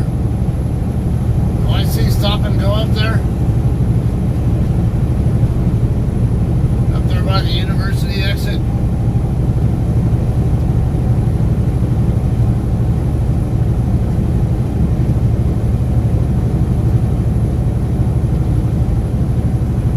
Yeah, I gotta stop and go here. I don't know if my wife's watching, so I'm gonna double check.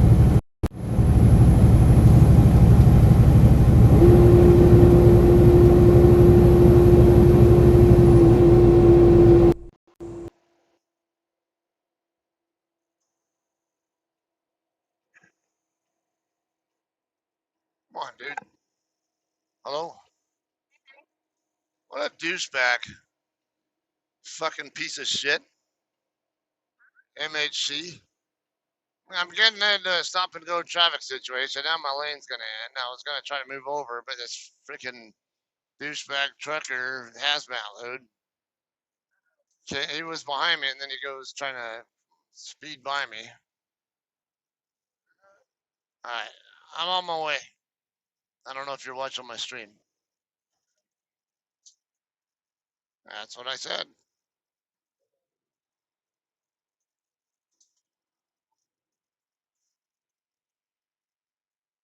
All right, love you too. Bye.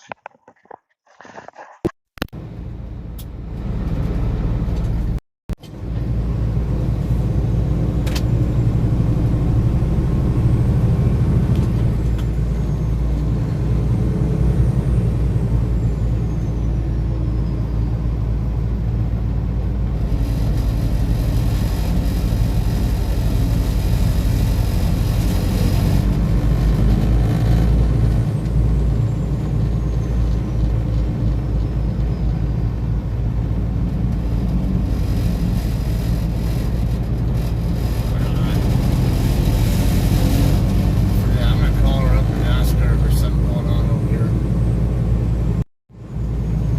This isn't normal, sir. There's probably a accident here.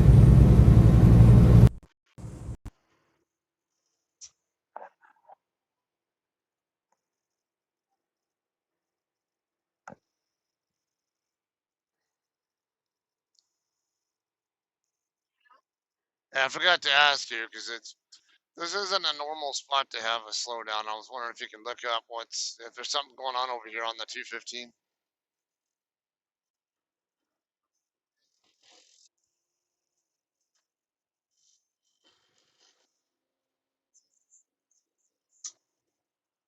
No, I'm in stop and go. I'm doing 14 miles an hour right at the university exit.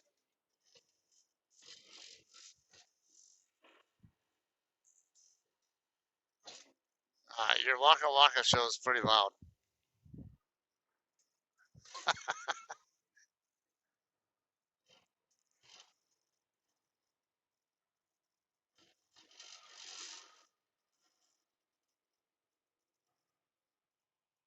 What?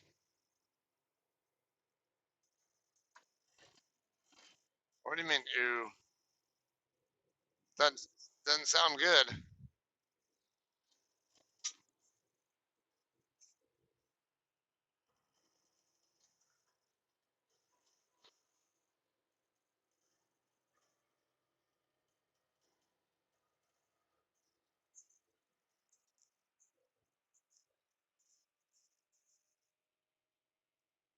So the Cajon Pass is backed up?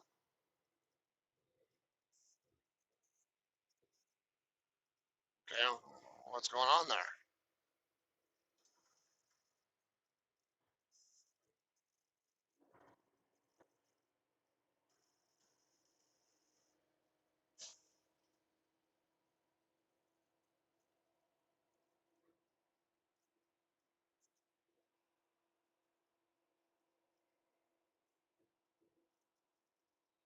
Oh, yeah, I was looking for CHP info.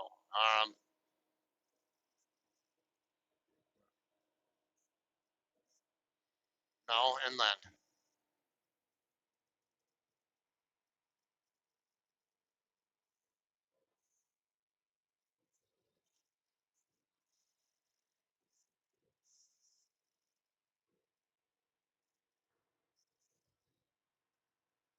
15, oh, 15 at Cleghorn. There's an accident of some sort. Traffic hazard. No details though. That can't be it. It's anything else?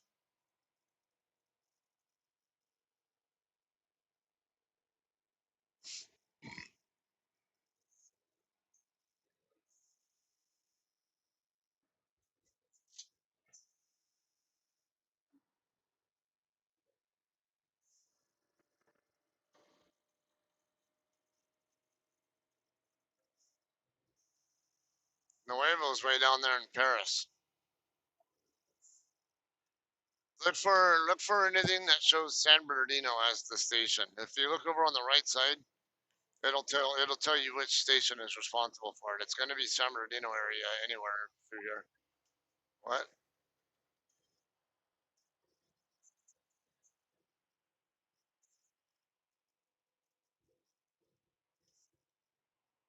Okay, and those are the only two incidents you see that involve San Bernardino? Ah, interesting. Okay.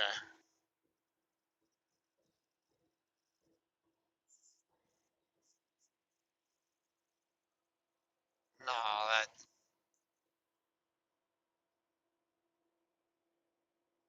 really, dude. Now this guy who went flying around me, he's holding me up.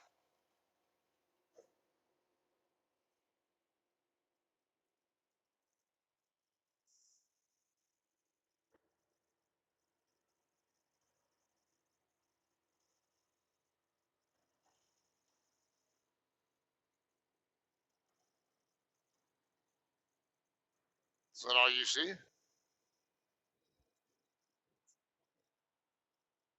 What other one?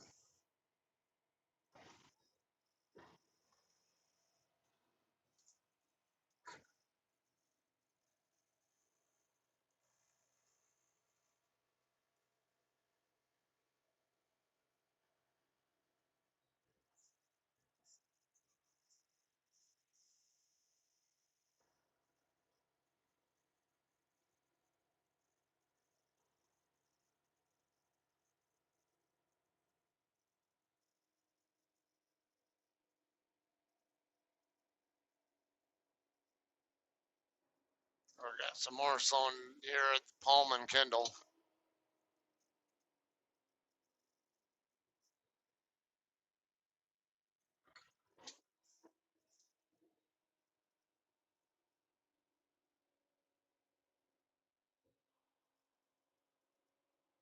Okay, just tell me what incidents you see total in San Bernardino that involve either I-15 or I-215. Only two incidents. Okay, then don't waste your time with anything else on there. Unless you want to go to the Barstow Comm Center area and see if there's anything in that area that might interest me. 'Cause otherwise, everything else is going to be a waste of your time and mine. And yours. And you sound like you're watching a telenovela or something.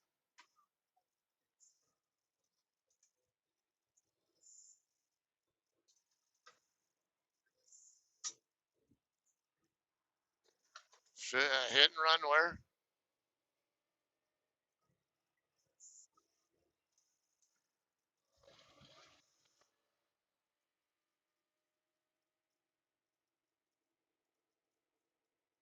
Southbound side though? Where is that one located?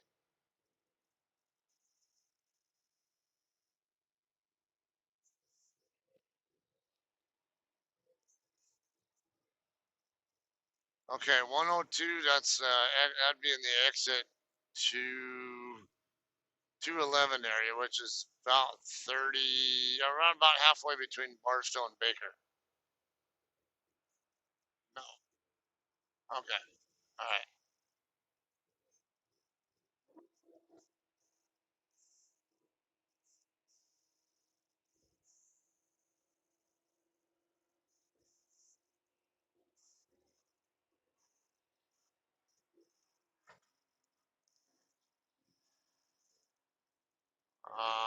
Okay. On the northbound side or southbound? Okay.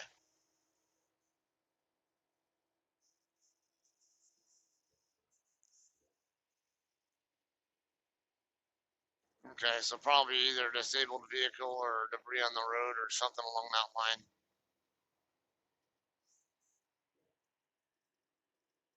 SIL.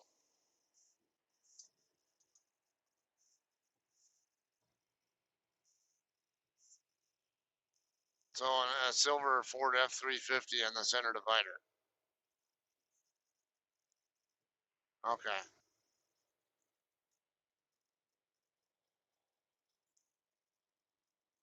It just kind of seems odd for a Saturday afternoon for a traffic to be like this and this, even on a weekday. 215 traffic is, I mean, there's plenty of traffic usually here, but usually it's not stop and go by the exit there, which is why I was kind of intrigued by it. I expect that from the 15 going through the Cajon Pass up to 138, but down here, not normally.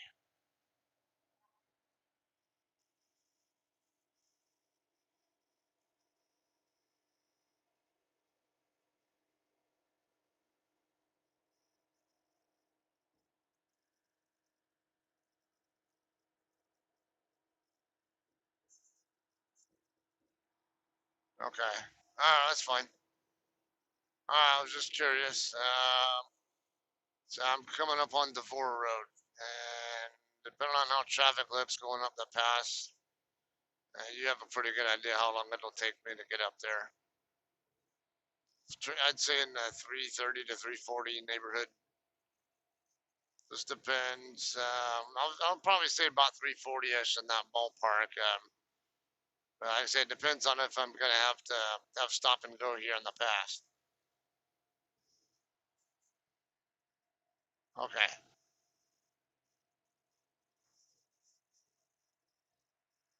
Okay. Well, that's the case, and all right, good. All right. I'll see you when I get there then. All right, love you.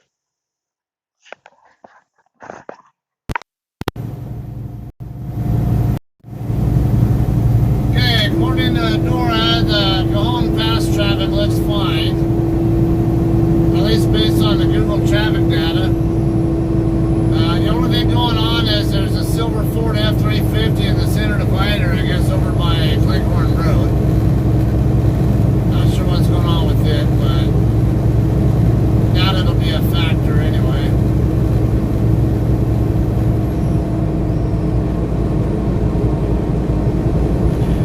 This guy's starting to hold me up more.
forgot to scale my load on the way out of there. I was kind of in a hurry to get out of there.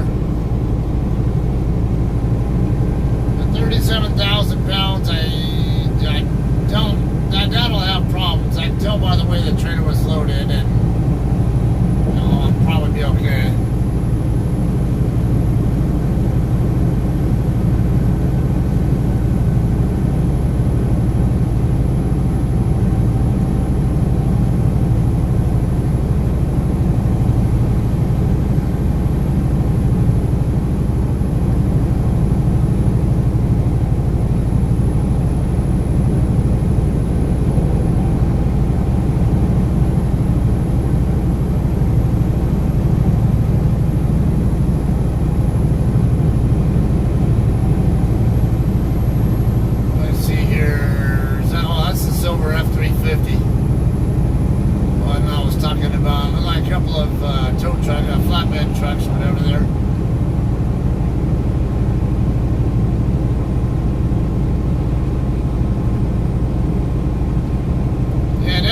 Place a train spot here in the pass.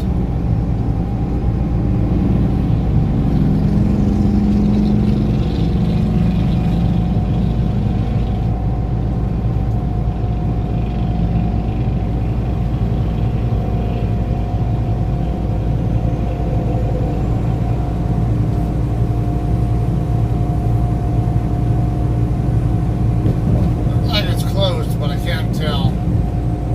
Can't read the sign clearly enough. I think it says closed though.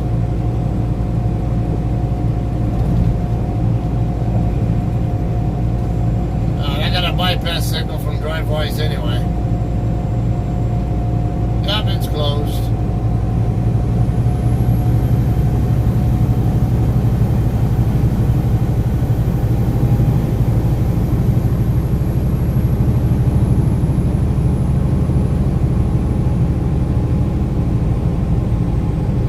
I was out climbing that hazmat truck earlier is another indication that it's probably not the you guys are.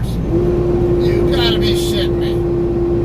A couple of four-wheelers going through the way station. Another one almost went through it. God, people are so stupid. Now you guys pay such great attention, don't you? Look, phonics work for me too. I actually learned how to read a sign.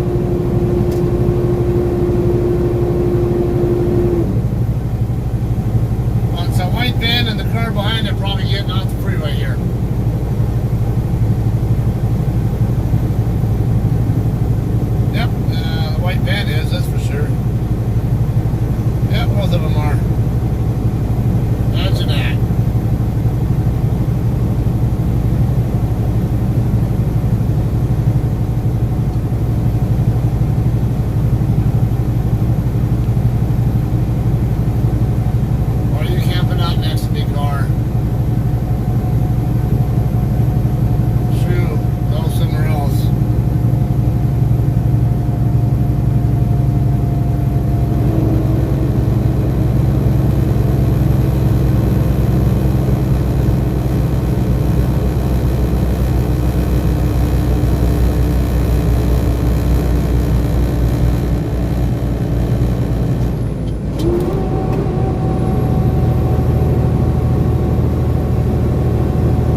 Maybe, I don't know, maybe even Amarillo. I can't remember how far it is from Lyman down to Amarillo though.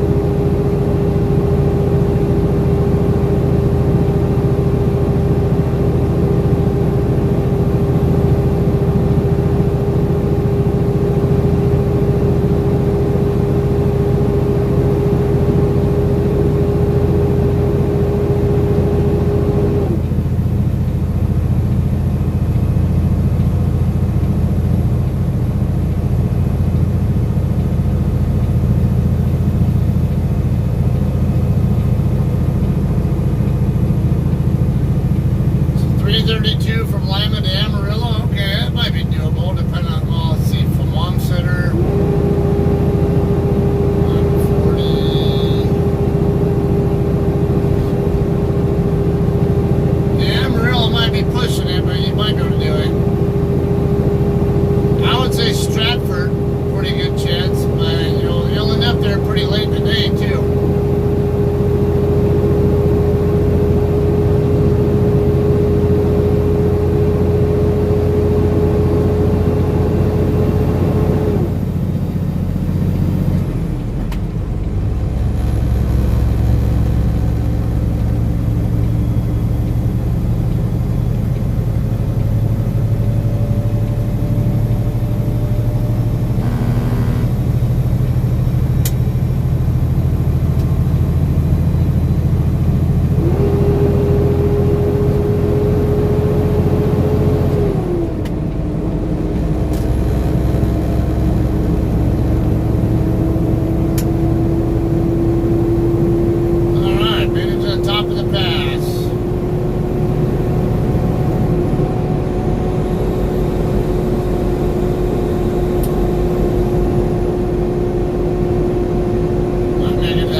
Might actually be a good time.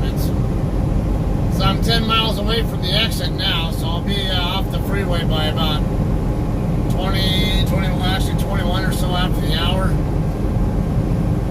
So yeah, I'll be parked by, I should be parked by 3:30 then.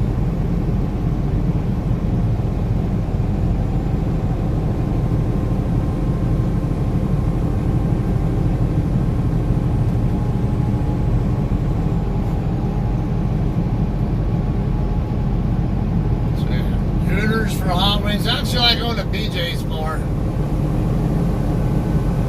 Hooters obviously get the eye candy there, but the service usually sucks because you get too many young girls who don't know what the hell they're doing, and I get annoyed by that. And honestly, I think the wings are just as good at BJ's brewery.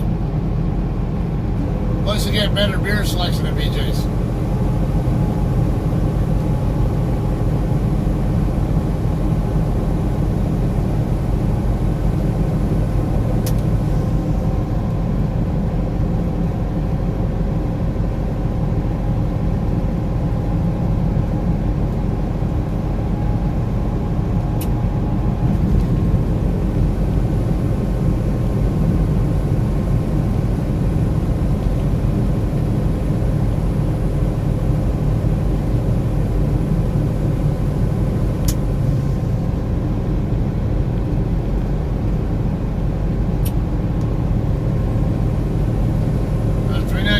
Coming up next.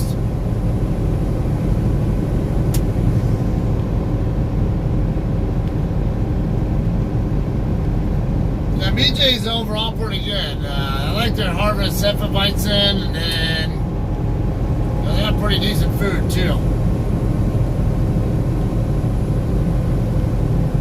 Been a while since I've eaten at BJ's though.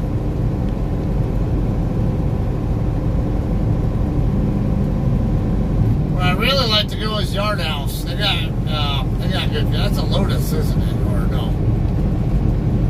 Couldn't tell what that logo is, but I thought it said Lotus on the side, on the left side.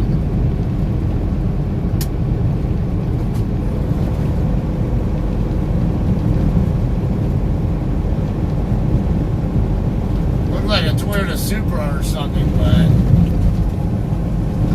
based on the logo.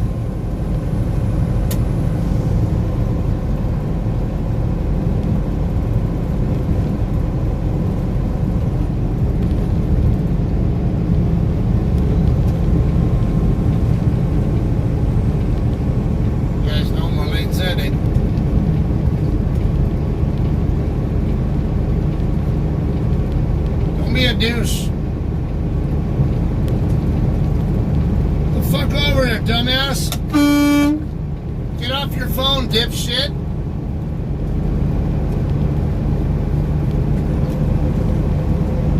Could have moved over, but your stupid fucking ass is on your phone, not even noticing that I'm on lane setting.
I'm one of those guys, if you're going to be on your phone while you're driving, then at least do it where you're not around other people. At least be aware of what's going on around you. Like I say, I advocate using the phone while you're driving, but I mean, say there's being dumb and there's being full-on dumb.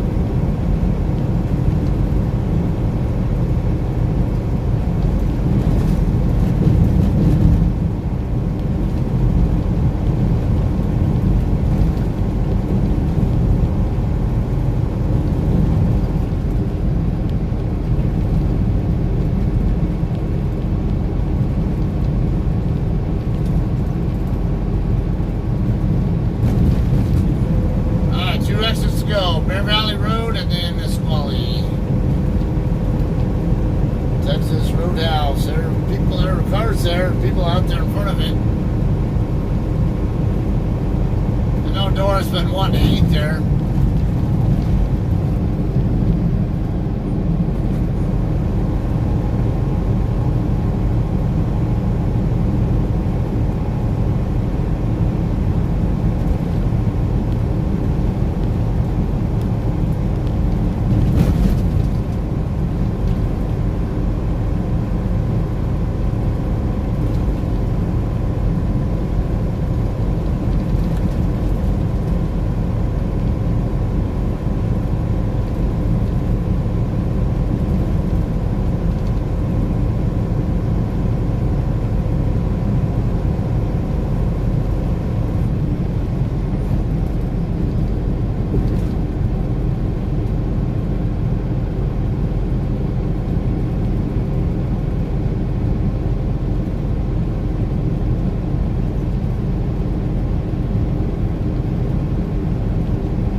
Traffic out here in this area too, but it's moving.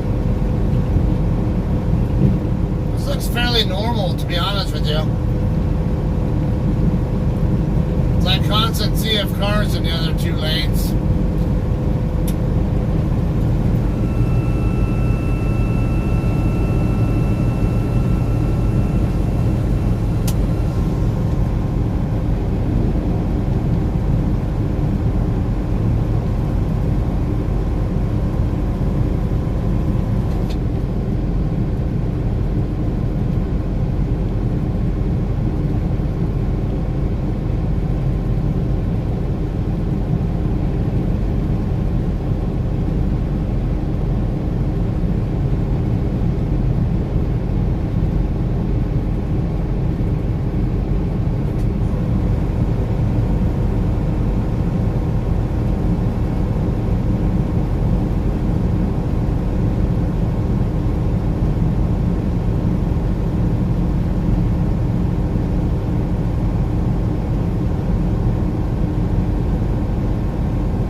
Sometimes I hear a guy at a base station here. This guy's driving me nuts. Go talk on a different channel or something. It's not. This isn't the chit chat channel. JCT coming the other way. Blue Freightliner 3637 Golf.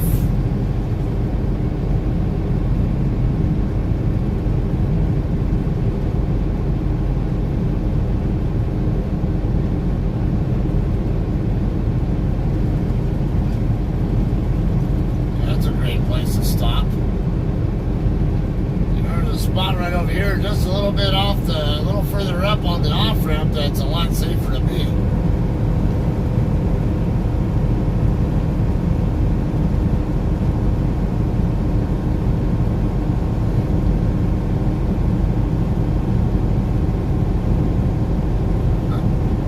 RV driver.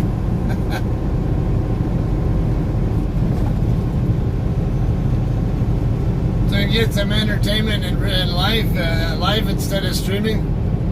You friggin' stupid ass mother!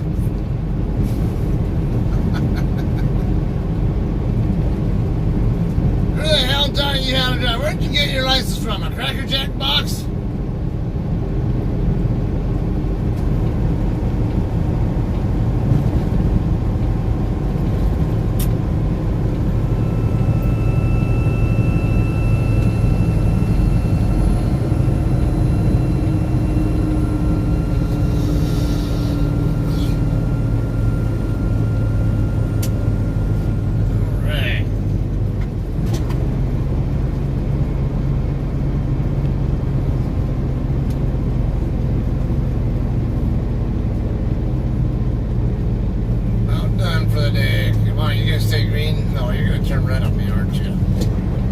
Here to keep the light green for me. Oh wow. Surprise! It actually stayed green.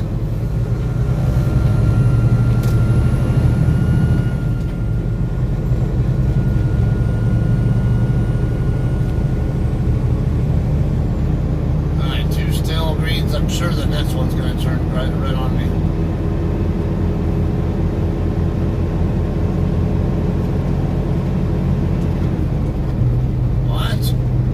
This is too good to be true. Surely I can't make it 3 for 3.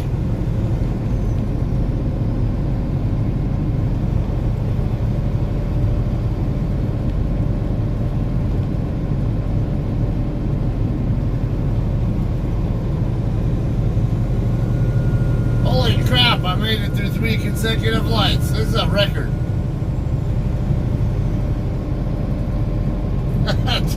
20 cents a mile.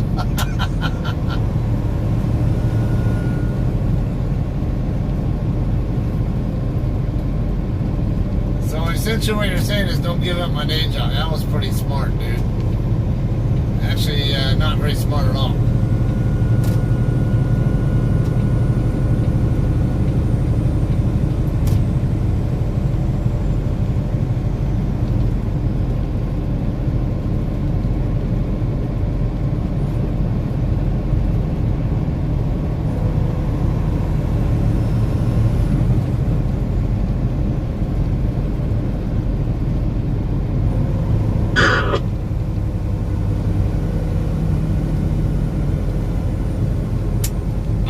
Decline on account the pay's not good enough and I don't have a passenger endorsement, but Cody has passenger endorsement. You can always get him to do it for you.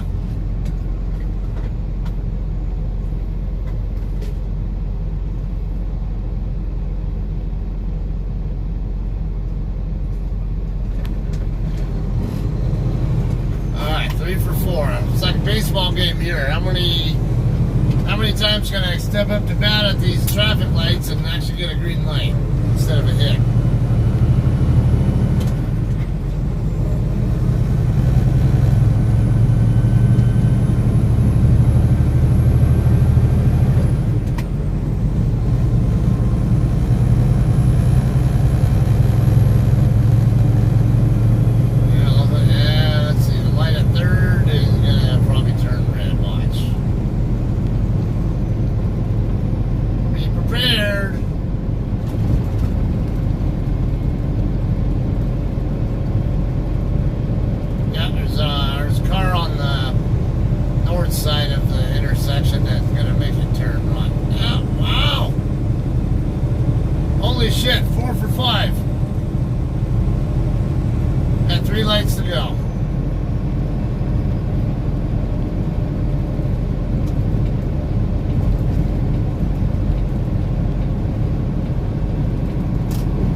6 out of 7 lights were green for me. Wow.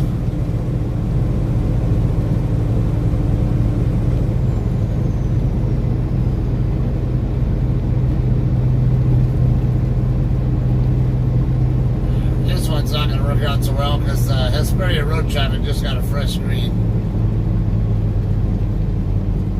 That's a busier road. Still, 6 out of 8. I'm impressed.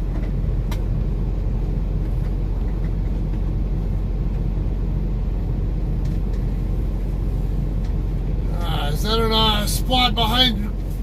I see a possible spot behind Night, but I can't tell if it is one or not. Or if there's enough room there for me. I mean, if not, no big deal. I can always park on Enterprise.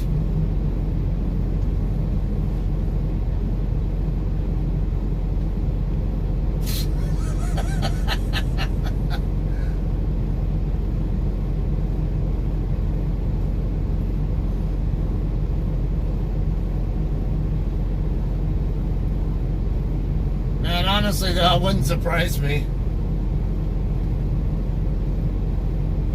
Damn, crowd trying to get into Popeyes or Wiener Schnitzel over there. Everybody in line trying to get into that driveway over to the left, and can't tell they're... I think they're going to... They're going on the other side of Wiener Schnitzel, so they're probably going to Popeyes. Oh yeah, I think there might be room here between Knight and this other guy. Yeah. Prestige.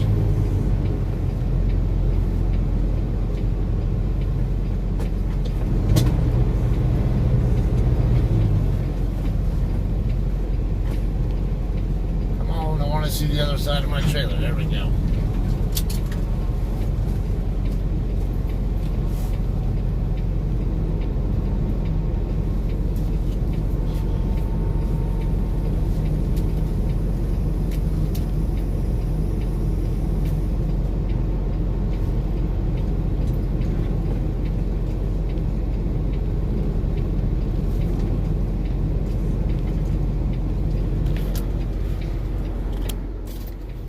Bam! How do you guys like that? I'll pull forward and square up here and get it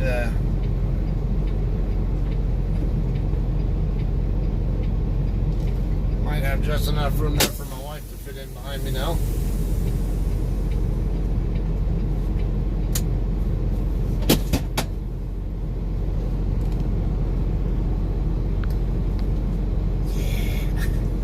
Just kidding. See, parallel parking in a truck is easy, and it's realistic maneuver. We don't, obviously I don't parallel park the same way in real world that they teach in CDL school, but that's how it's done, and you saw it was perfectly executed. So, yeah, I've done some of these before, but I always get someone new on here, I'm sure. So for those of you guys who are want to go to CDL school, or maybe are newer to trucking, yes, we do parallel park for in the real world. And what you just saw there is how I do them myself. So you saw that I kind of bring my tractor into the space, try to get it down by the curb for as long as I can, but you gotta watch, make sure you don't hook around and hit the guy you're coming up in front of, that you're gonna park in front of. Come up in here, and then a little bit before you get to the guy in front of you, put your tractor back out in the middle of the lane. So instead of your trailer coming toward the curb, now get it so your trailer's pointed away from the curb, as you're going forward, and then turn hard right to square your tractor up with your trailer. So now if the curb's like this, and you're going to back up like that. So your trailer is pointing at the curb, and then just before my tandems actually reach the gutter part, the concrete part of the gutter, that's the point where I'll kick hard right. I'll steer hard right, and then I'll keep coming back and then when I get my tractor pointed at about, I don't know, maybe a 45 or so angle from the curb, I'm not watching where it's at in relation to the trailer. I'm watching where it's at in relation to the curb. I actually start looking over here at my convex mirror to see where my drive tires are at, and once I'm at a 45 angle, steer straight. Let the tractor keep going straight. Here's where new drivers always have a problem with this. They steer right, and then the tractor keeps going more and more and more and more like that until you're out, like you're trying to go at a 90-degree angle from the spot, and you don't want to do that. Just go at about a 45 and then steer straight, and then once you're steering straight, just come straight back with the tractor. Don't worry too much about the trailer if you're doing this correctly. I mean, you can watch the other side to make sure you're clear. My wife's back there behind me. Hi, dear. I know you're back there.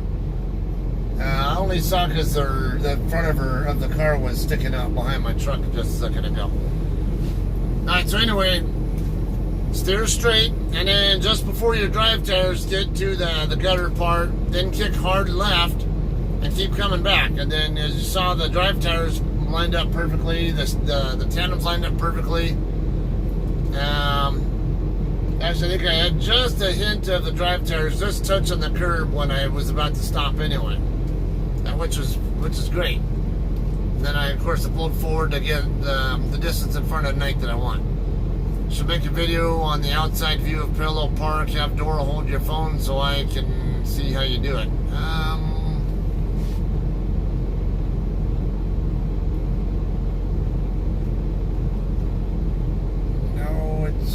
Yeah, plus I do have the dash cam. Let's see if she's up to it.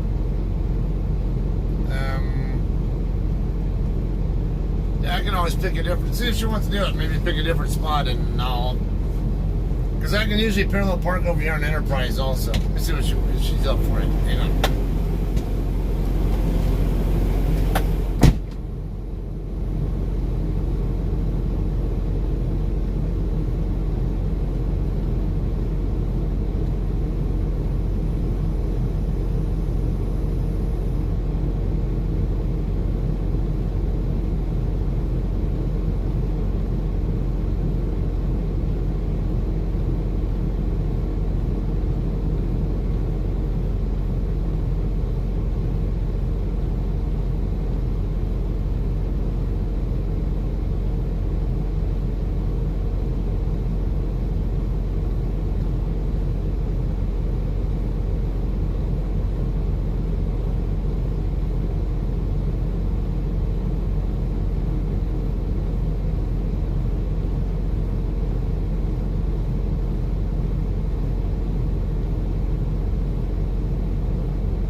Yeah, that'll work. Let me... Hey, Typhoid works for me. I told you guys about that Thai Lotus sound we like.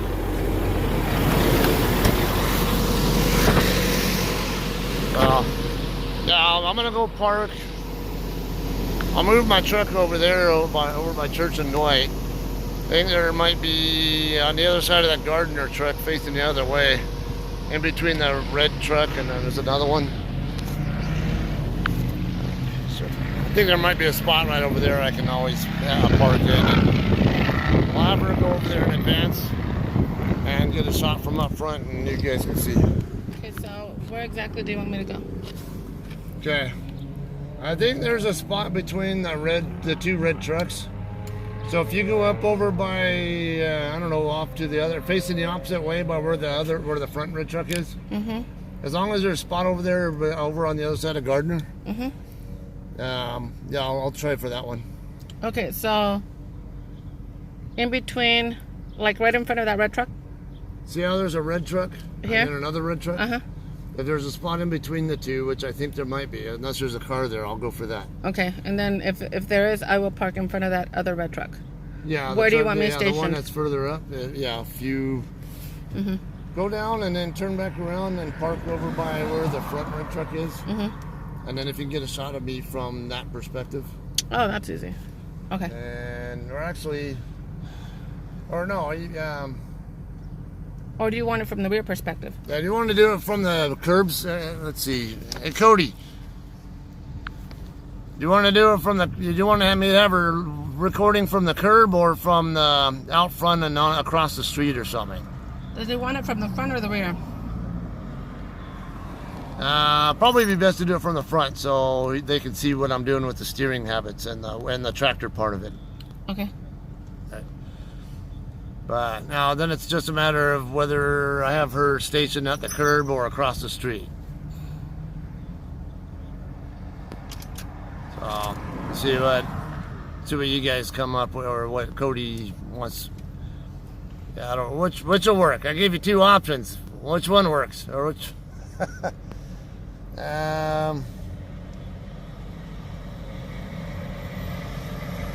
He wants the curb. I think maybe curb. All right. I'm thinking maybe across the street though, out up ahead, and then you can see what I'm doing with the steering. And if you can be lined up where my tractor is, well, maybe where you can see both like straight in line with my tractor and trailer when I get squared up to back in. Okay. All right. Yeah. So, curb.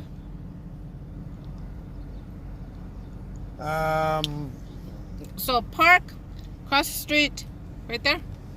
Yeah, go across the street, I think, and then watch from, and then record it from across the street. I'm thinking. Okay. And then try to be in a position where you can get look right down the line with the truck and the trailer on the passenger side. I hate you, Cody.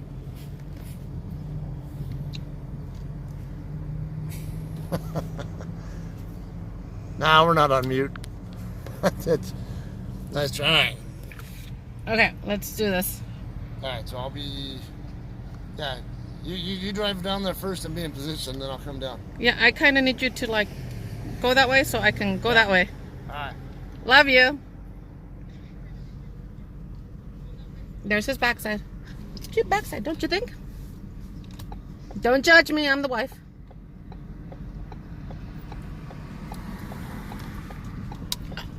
Uh-oh. Put it in drive, Dora.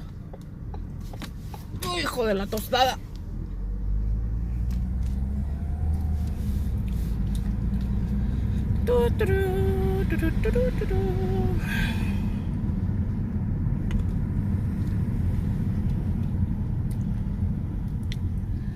That's a negative, Ghost Rider.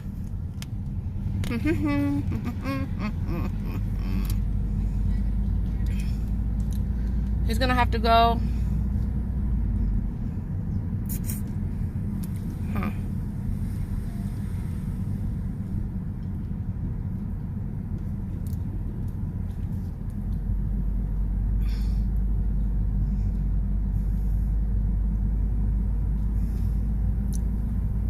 All the way down here.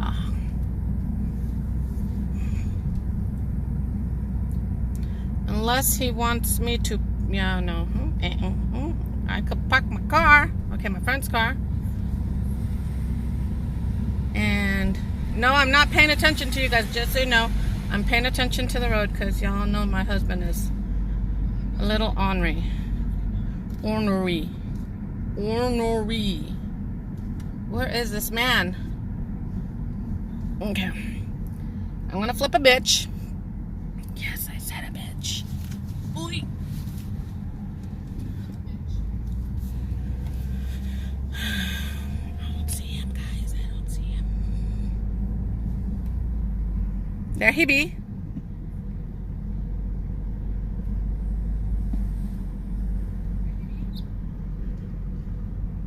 See, right there. Right there.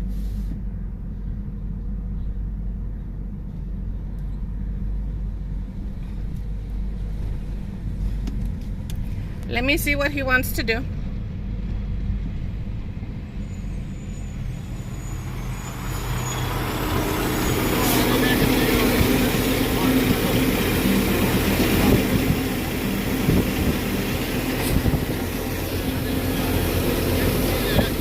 Wait.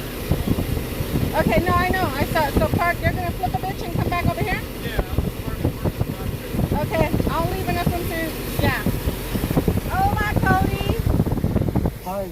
Hi. Cody's on the line talking to me. It's just so I can see and listen. You want to see and listen? Yeah. Are you being nosy? Sorry to be like this. I just really wanted to see how he does it, because every time I try, I suck. I don't want to know that, man. So, no, I suck at parallel parking, so it's easier for me to watch than have him explain to me. Okay, so I'll give you I'll tell you a little secret. Nobody does it like Scott. Well, I'm pretty close. And I suck too. I suck hardcore balls. Be nice. Okay, I'm gonna put you on my speaker. Yeah, you're fine. Mother flubber. Dude, I want Thai food. Don't let Scott forget to find that jetpack, by the way. Oh, I'm thinking I'm just gonna order you one. Are you sure? Oh my god, it's like so difficult. And then I told Scott that if you guys keep me on that service for the internet, I'll just pay you guys a month for it. He said it's like $10 a month. Yeah. Yeah, see, that's easy. Merry Christmas. Ah, here he comes. Here comes the husband. Are you excited for him to be home? No, I'm never excited, dude. Ever. See, my girlfriend doesn't care if I'm home or not. So I think I have to find a new girlfriend. You need to find a Mexican. I just need to move in you guys' house, and then you can find me a Mexican.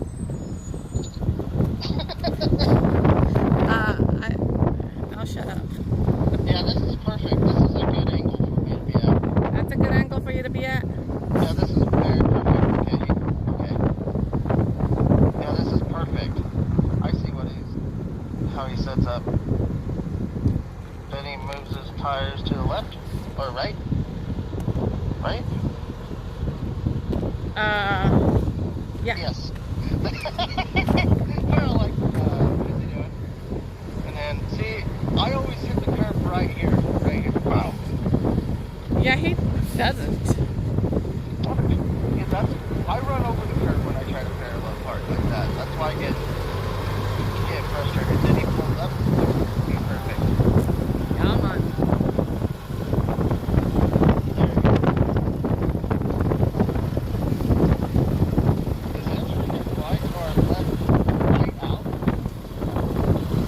No.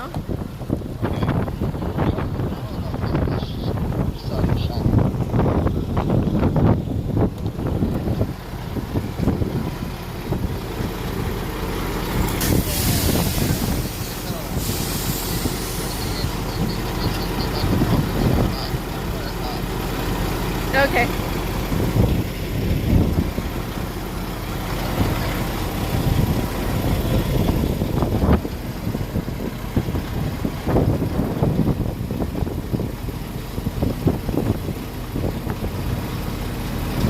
Okay, he's now getting out of the car.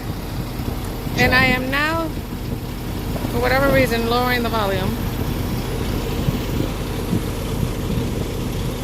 Is he getting out though for sure? I don't know what he's doing.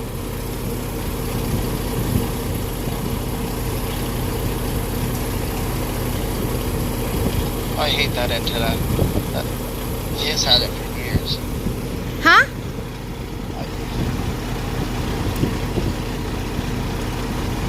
Oh, and by the way, he's driving. I'm not. He doesn't like the way I drive. He says I drive like a four-wheeler. Yeah, I do. He's not lying. Don't give a rat's ass. I am a four-wheeler.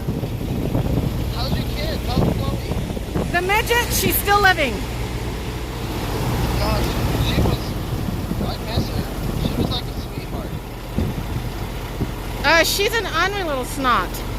Yeah. She has. No, she's at home, but I'll call you when we get back to the house. But she's an honor little shit. She cusses everybody out too. I don't even think she remembers. She probably does. Oh,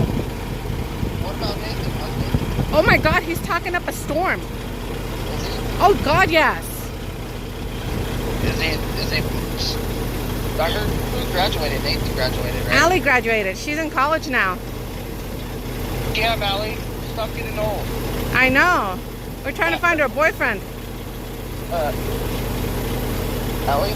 Yeah, she needs a boyfriend. No, she doesn't. She needs to focus on school. Huh? She needs to focus on school.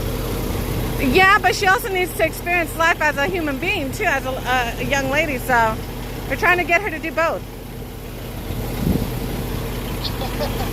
She want to be a grandma, huh? Hell no, I'm too old to be a grandma. Too old? Yeah. Oh, that one. Yeah, that one.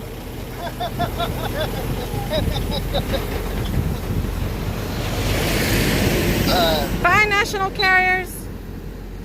Is it too late for Scott to adopt me, by the way? How old are you? What? How old are you? 27. Nah, you're still young. Honey, Cody wants us to adopt him. I want him to be my legally daddy. Oh, Jesus. You'll be calling me Ma. Ma, make me some enchiladas. I do call you Mom. You gotta see the messages I sent you on Facebook. Oh, Jesus. I'm just gonna start texting you. You better. Cody wants us to adopt him.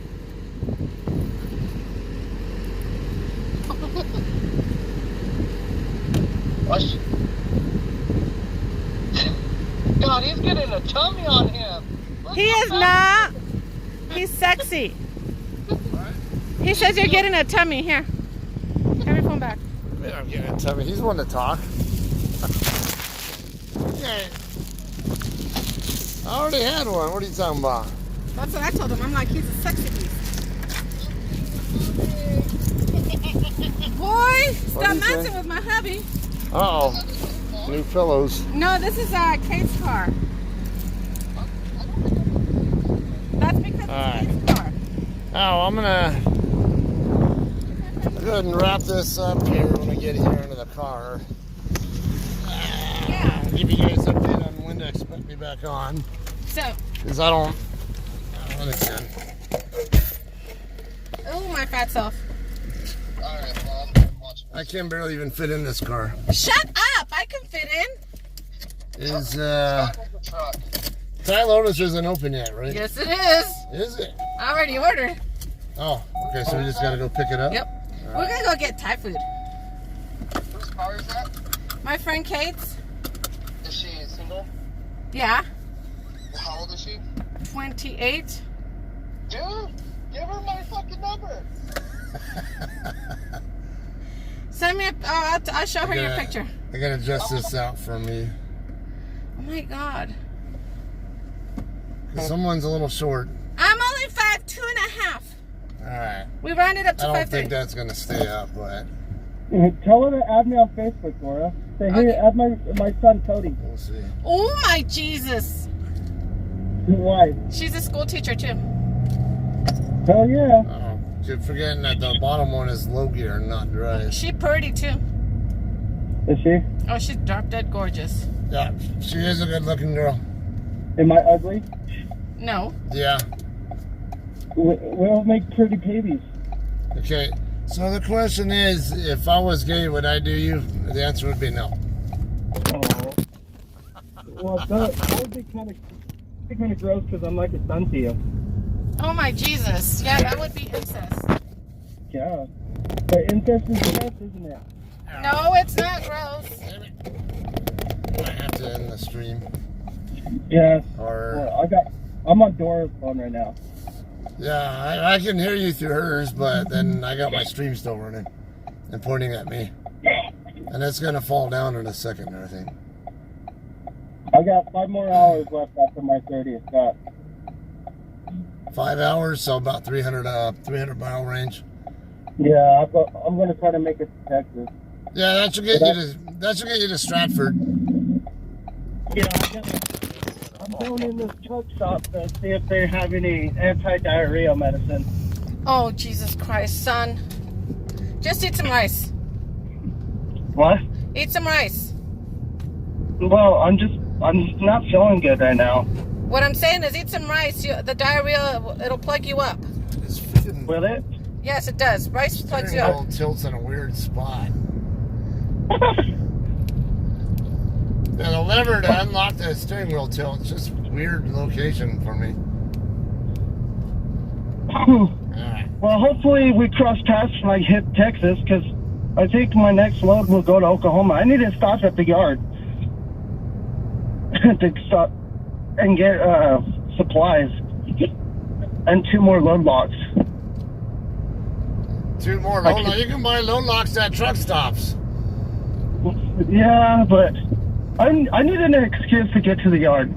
How many load locks do you have? I got 2. You don't need to buy load locks then. Oh, okay. Well, I like to have my truck full. Yeah, okay. I was down to 2 as well, and then when I did one of those local delivery last night, I got 1 more back. Oh. And then when I got the load back, when I delivered the load this morning, it had a load lock in it too. So now I'm back to 4. All right. So since I got both of you guys on the phone, we got to pick a month and a date where I need to come to California. That we'll both be, all 3 of us, be together. So we could give Shane in advance. Well, I'm gonna need to bring my truck in for PM within the next month anyway. Yeah. So just give me a day and then I'll request time off. All right, yeah, I'll figure it out because I think I'm within about 20,000 miles, or no, it might be, maybe even less than that. I can't remember. So right. I'll figure it out. Okay. Well, I'm gonna come in here, use the bathroom. I'll call you guys back later. Okie dokie. Okay, bye. Right. I'm an essential employee, so an essential employee who doesn't work. Oh, Twitter phones. We've made it to Ty Lotus. Yes, Ty Lotus. You'll have to stay in here. Yeah. I'll probably work on. I'll probably end the stream here in a second too. So I might be able to stay up now since I'm not driving. There we go. Yeah. All right. So yeah, at the corner of Bear Valley Road and Hesperia Road. This place here is called Thai Lotus. Best Thai restaurant I've ever been to. I love it. So let me see if I can tilt this a different way so I can have an easier time.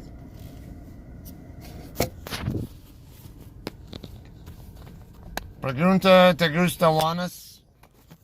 Oh, here. Nah, that's not going to hold too well.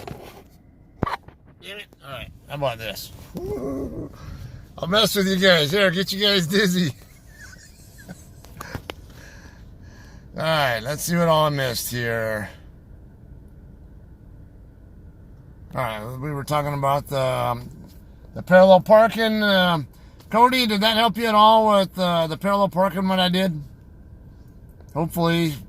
Hope you guys, actually, any of you guys who are maybe less experienced truckers or wanting to become truckers, hopefully you guys got a pretty decent idea of how it looks from the outside, how I actually execute those parallel parkings. No sound. There's sound. Turn your phone. Yeah, I was gonna say the phone was never muted because when I saw a couple people saying mute, I looked and it was not muted. So definitely on your guys' end. I'm back. Ice, isn't it past your bedtime? Yeah, it's about midnight there in the UK right now. Yeah, I should go then. See you later, people. See you guys at blah, blah, blah. All right. How's it going, Tom? All right. So, yeah, I'm done driving. It's, let's see, about 3:45. Okay, 15:45 is when I went off duty. So 10 hours would be 25:45 or about 1:45 in the morning when I can go back on duty. So, yeah, that's Pacific time, of course. Or 4:45 for those of you guys who are on the East Coast. And then, it's at 9:45 a.m. for the UK viewers. All right, so I'm not sure who else we got watching. see. Yeah, I know Suk Peter's sometimes on here, and he's over in India.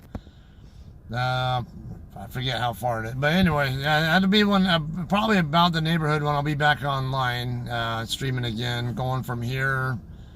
Hopefully I'll make a stop in Barstow for fuel for both tractor and reefer, so I can at least get enough fuel to get myself into Arizona at least. And then I need reefer fuel. And then I'll probably run that stream to perhaps Williams, Arizona. Take a 30 or some kind of a break there, and then I'll run from Williams to